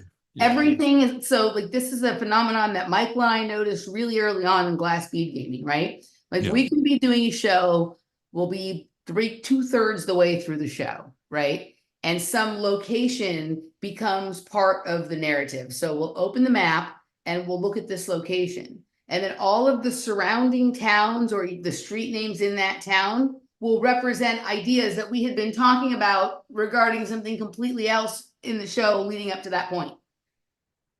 Right? It's almost like I've talked about before about like the idea of like neighborhoods as neural networks, but I also have to wonder really what like maps and atlases and sort of countries and all of this stuff like what is it some sort of cataloging system like the Dewey Decimal System? Do like locations or even certain fields of study like are they really almost like a way to encode or store data about some more expansive reality or set of ideas, right? And so that doesn't surprise me that that would be right there, right? Because it's part those two things always go together. Those things always go together, even if it's in different ways, yeah. right? Someone in the comment section said that the Butlerian Jihad has nothing to do with the Dune films and it's part of the book. I've never seen the Dune films or read the book, but my friend Les talks about this all the time. And so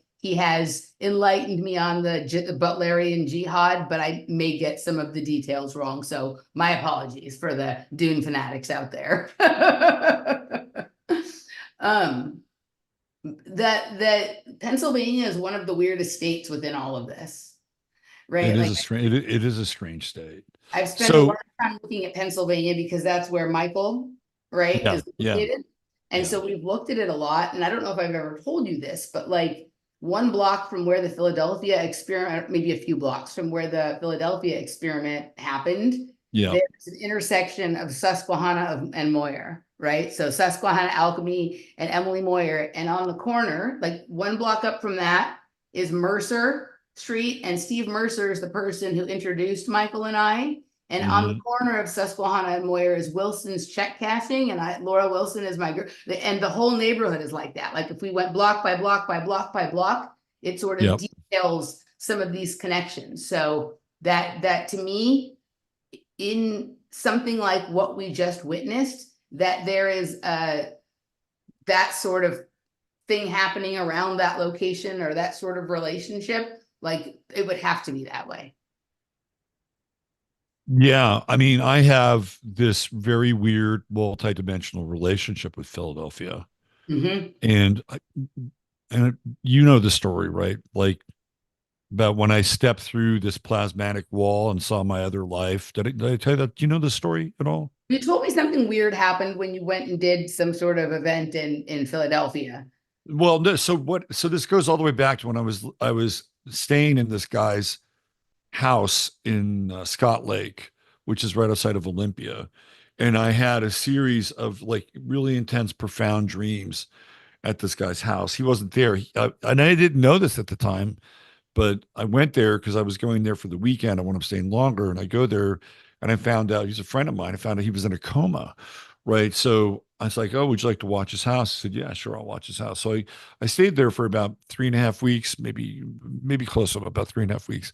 And during that time, I had these really like mind-boggling dreams, and one of them is where I stepped through. It was like a wall of energy plasma, and it was running like a river, right? And I stepped through it, and Mhm. I knew on the other side of this wall that I had a complete life, right? But it was me, but it wasn't me. But I knew it was me, and I knew everything about that life. And then I stepped back through again. And I was like, wow, I got to find out more about this, right? It was crazy. It's like 1990. So I went to go see this woman who was a psychic in Seattle. And she said, well, I do psychic and I do channeling. I'm like, oh, if it's the same price, I'll take the channeling. Right. Like, let's see you do that. Right. So she goes into this channel thing and she says, Um, yes, you stepped into an alternate life, and then you have two lives in that alternate life. One is this young girl in the Midwest who's growing up very poor, and the other is an older man, and he lives in Philadelphia. Uh-huh. And I'm like, and he's getting ready to transition. I'm like, well, that's kind of interesting. And then what had happened was that prior Transition to that, meaning pass away, not transition like meaning. getting ready to go, like, Okay. pass You away. never No, know these no, days. no, no, yeah, right, exactly. Philadelphia freedom, right? So prior to that summer, I had like all these crazy synchronicities with Philadelphia. Like it was nuts. Philadelphia and mine, it was really, really crazy. I don't want to get into it for people, but sometimes talking about your synchronicities, like talking about your fantasy football team. Like, nobody really wants to hear that. But this is crazy. So I remembered that, right?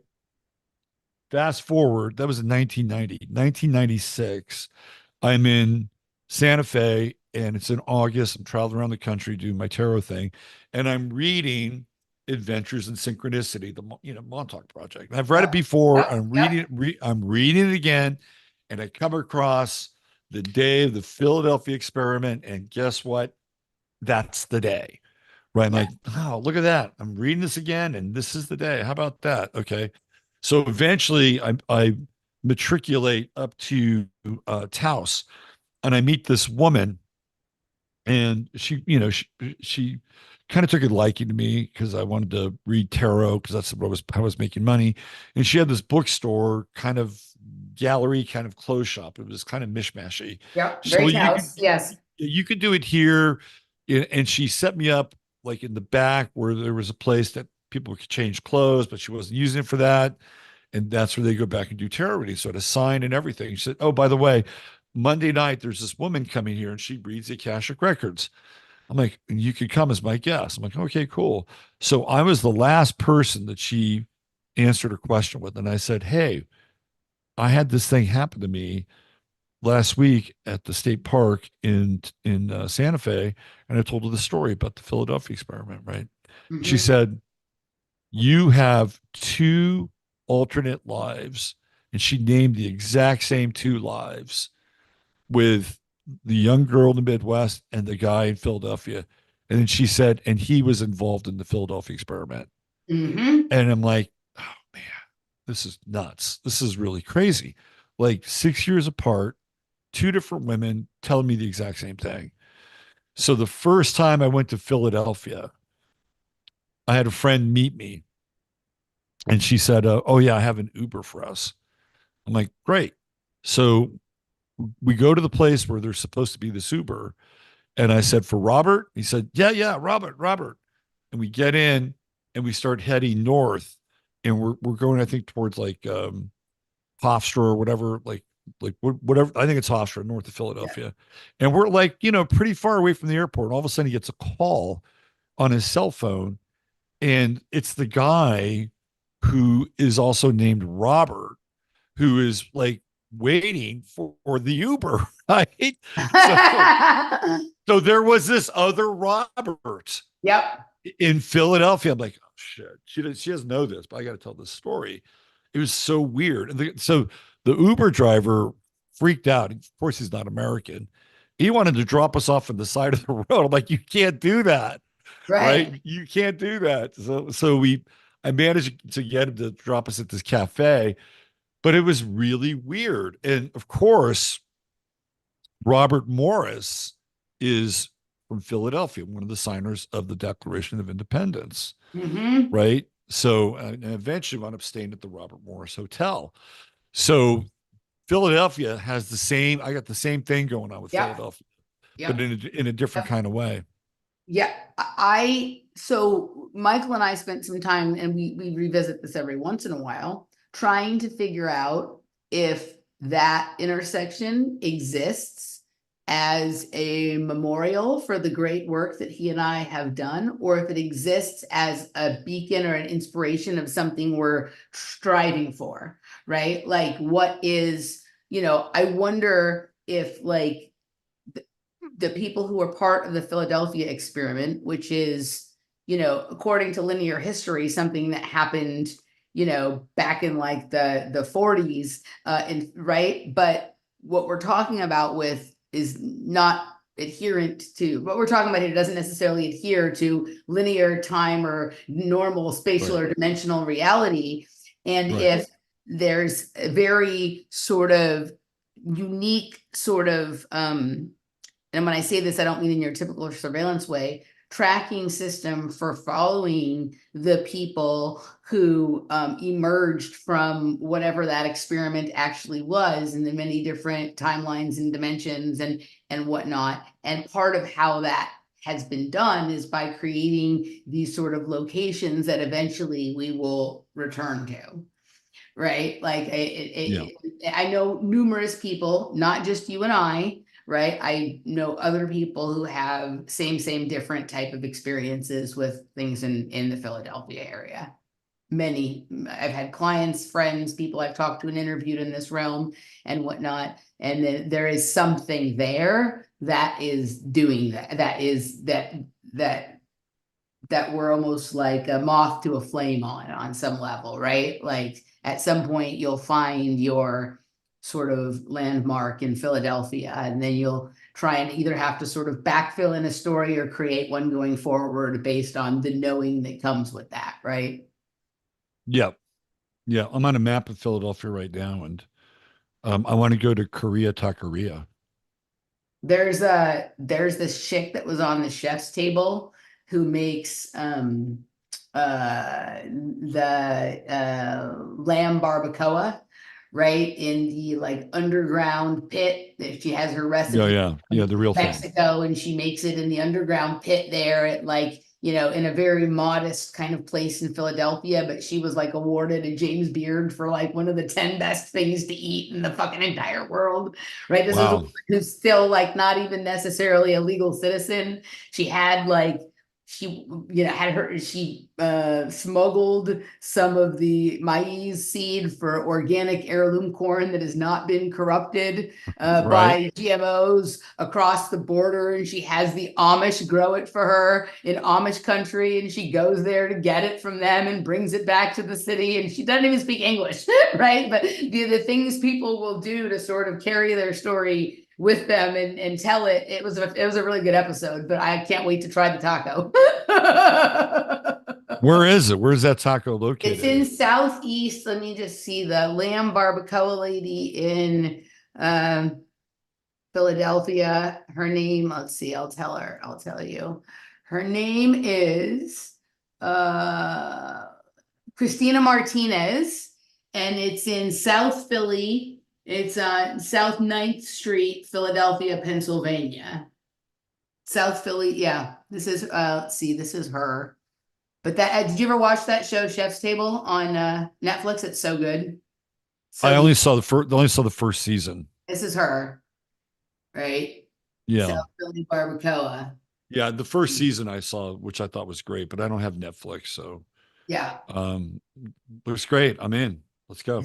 And Where's the where's the portal? Can we just jump through the portal? I mean, I think this is like, I think that possibility lies there for us. I think that the things we think of as like the country and maps is like a really sophisticated arrangement of coordinate systems of like doorways and connective tubes. And I don't think you can get anywhere from anywhere, but I think certain places are connected. And if you sort of understand do you know what topology is? There's like this idea called like homeomorphism, whereas if like two things are close enough, then they essentially are the same thing and you can sort of connect them like that, turn one into the other. Like I think that some of this stuff is at play, right? And it maybe has like specific timing and conditions on it or whatever. But I think we live in a much more magical universe than they would like us to believe. And all of Yes. nonsense that we're Yeah. busy with Yeah. every day is distraction from our magical reality. Yeah. I agree. This is I fun, totally agree. Robert.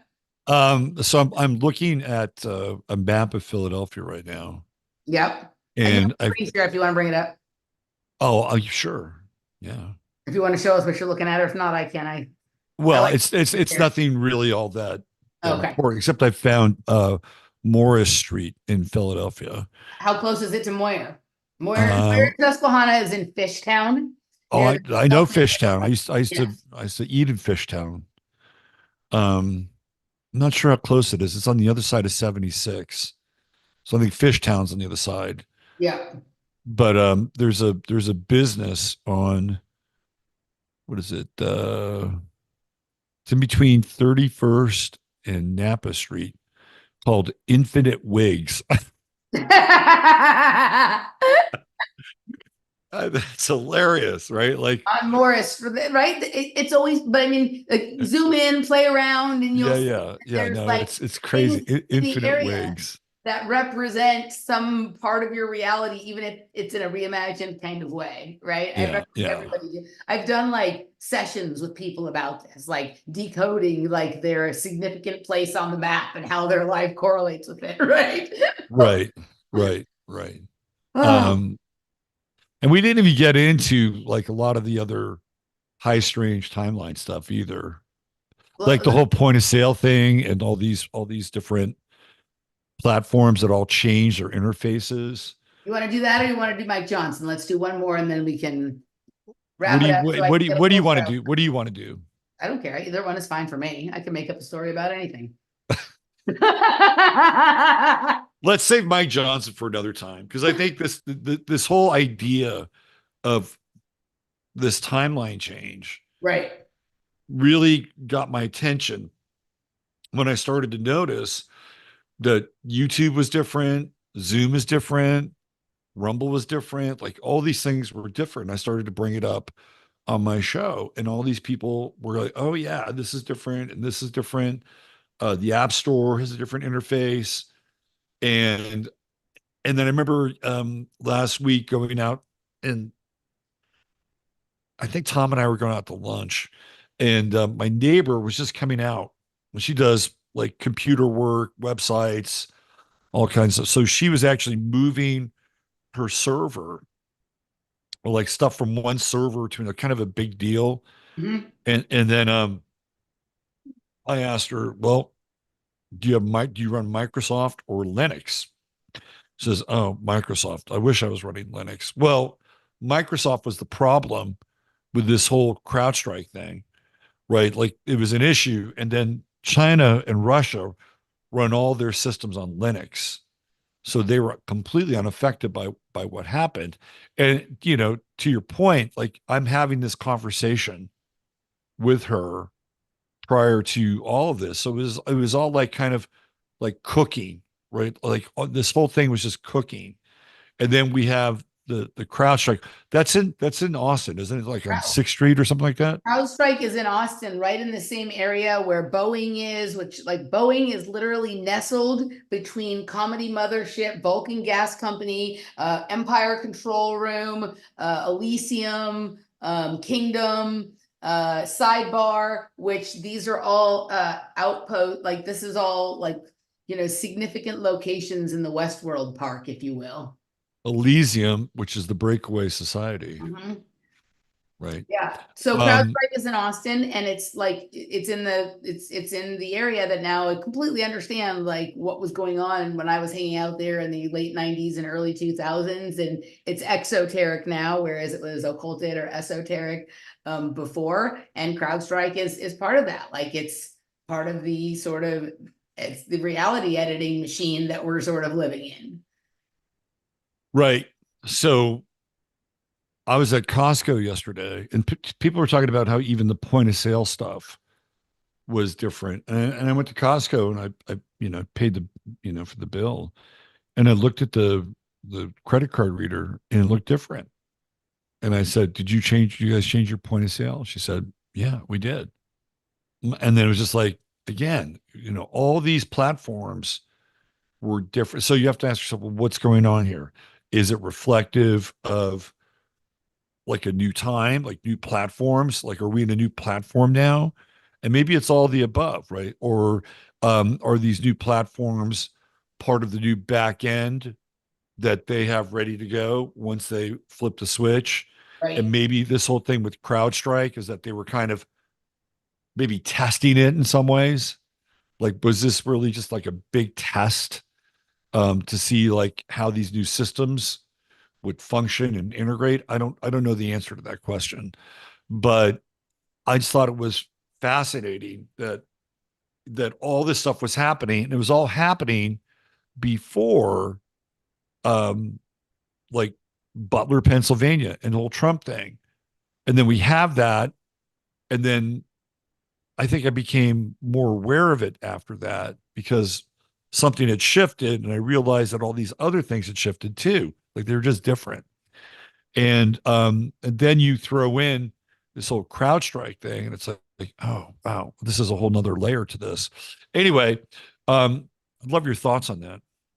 So, I mean, for me, this has been personally, this has been going on for a really long time, right? That like I'm recognizing that I am moving through realities at a pretty significant pace with sometimes there being an event that like it's really noticeable, right? Like most of the time it's like one thing or something so minor that like you can ask yourself the question like, am I misremembering or did something really change? But I subscribe more to like they didn't change the reality. Like I moved to a different vibrational version of whatever this is or whatnot. But I've had certain events where it's like, no, I just made a quantum leap. Like I just made a drastic one, and there's like a lot of different stuff. So I haven't experienced any of what you're talking about with my platforms being different or point of sales or anything like that. But like my attention to lots of things changing all the time is pretty high, right? So none of that surprises me. It doesn't get my special attention sort of anymore.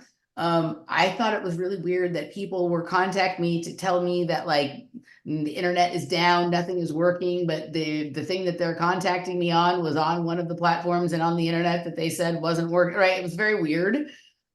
So I don't know. And then you have to remember, like my whole narrative is built on the idea that Austin, and specifically the area of Austin that I'm living in, is a portal. Like literally I'm living on the portal. So for Yeah. me, like it's like, you know, like living on the inner wall of the black hole where they show you like all the weird stuff happens or whatnot, Right. right? Yeah. So Yeah. that's part of my day-to-day reality. But I'll tell you this, the most normie of the normie people in my life are starting to tell me things that I started to tell y'all 10 or 12 years ago, and you all looked at me like I was batshit or whatever it was. My dad certainly looks like my dad calls me now and tells me glass bead game things and whatever it is, right? So I Yeah. think some of this has just become so obvious that like even the like super dense people can't ignore it. But you know, maybe what's happening is like before there was a few, like you said, like you were noticing some little things, but then like all of a sudden you realize like, wait, this is like a drastic shift. So I think people are starting to become more sensitized to this, right? Like there was a period of time for me where like everything was connected to everything else, right? Like everything was Yeah. doing this. And then like now I can ignore it or I can pay attention to it and it's happening. But yeah, I mean, I think we're completely not in Kansas anymore and we're never going back. And you know, reality almost is kind of like the screen of your iPad where you just like touch something and the whole thing changes, right? Like that is sort of what is happening with reality. Wherever your focus or your attention goes, it makes everything rearrange itself around that to sort of, you know, adjust to the changing you, Yeah. right? Yeah, that makes total sense. And I think So, go ahead. so the person who has the video or the video I saw of Kennedy follows you on YouTube. She goes by Patriot Elsa. She I follows don't me know. on YouTube. Yes, How do you know that? because she just posted on Twitter that she follows me on YouTube. Oh, she follows you Um, on YouTube, no, she follows me on Twitter. She and follows she you on follows me YouTube. on YouTube. So I just got Okay. it. I just got a text, and somebody said check out Laura Loomer's Twitter feed, Okay. which I normally don't do, but I'm going to. What a weird one that cat is, huh? A woman. Laura Loomer is like one of these like strange products of whatever whatever this time is that we're living in. That is like she's really weird. She like looks like Elvira sometimes. Like she has like this very goth look sometimes. But when she first came out, she was like blonde and I don't know. The whole thing is weird, right? Now I'm looking for it, and She like chained herself to Twitter, right? Didn't she also like used to be yeah. part of Project Veritas? And I remember like seeing her on Alex Jones years. I don't know. Oh So yeah, she was deeply embedded in the quote unquote alt right. yeah. When the alt right sort of uh, took over a little bit for a minute. Um, so my friend Sherlyn says, check out Laura Loomer's X account. Looks like Biden entity has passed. What? I'm looking on Laura Loomer's account and I don't see it. But that's Biden what my phones into Harris event amid wacky claims that he is dead. okay. So there you go. Oh, look Yeah. at this. This is weird. Okay. Sonia Massie should be alive today. President Biden speaks out on death of Springfield woman killed. So we were talking about Massie dying earlier. This is a Massie, different Massie. yes. This is just all posting while we've been doing the show, Wow. right? Wow. There are serious rumors as to whether Joe Biden is even alive. Joe Biden dead at 81, rumors spread. So there's a number of posts about this, even searching for it on Google. Well, that would just put a whole nother massive wrinkle into everything, I right? think it's going to be a wrinkle a day for the rest of the. I agree. I totally agree. I I totally agree. So don't think there's like any solution to do. There's just like sit back and enjoy your popcorn and watch the shit show, right? yeah. So should we leave people on that note? I think so. Guys, thanks for hanging out, man. This is fun. I'm glad we people seem happy that we've decided to reload the Matrix Mash machine here, and we'll be back here with you guys about once a month or so going forward for the next bit. So I hope you guys will come hang out with us all the time. For the people who don't follow your daily offerings, you want to tell them what they are and where they can find you? Yeah. Here I do Astro Weather Tuesday through Thursday, and that's at 8 a.m. on the 11th house. And then right after that, I do 15 minutes of Flame, which I do on Boxcast, but I also stream on Rumble. So you can find me there and find me on Twitter. And Sunday night, I do Sunday Night Astro Live, which I did last. So those are the places, and robertphoenix.com if you're interested in an astrological reading. Plus, we have our event coming up in October. People have been asking about you. Is Emily Moore going to stop by the event this year? We'll see. We'll see. All right. Well, Yeah. guys, and if you want an astrology reading, or you do human design as well, right? You got all kinds No, of. no, I outsource that. I Oh, you outsource. outsource that. Okay. Yeah. Yeah. All right. So that's So, right. but you've got all kinds of services on your website. Yep. So, Yep. all right. And for those of you who ventured on over here from Robert's side, if you are interested in my offerings, most of them are not on YouTube, but I'll put links and promo codes so you can go sample them out in the description box when this posts. And I look forward to seeing you all back here again next month. Robert, my friend, always a pleasure. Did you Did see Jasper? he Jasper, make his appearance? He's required to because he's I doing the held him logo. up. You were so deep, right, in your flow. You didn't even see him.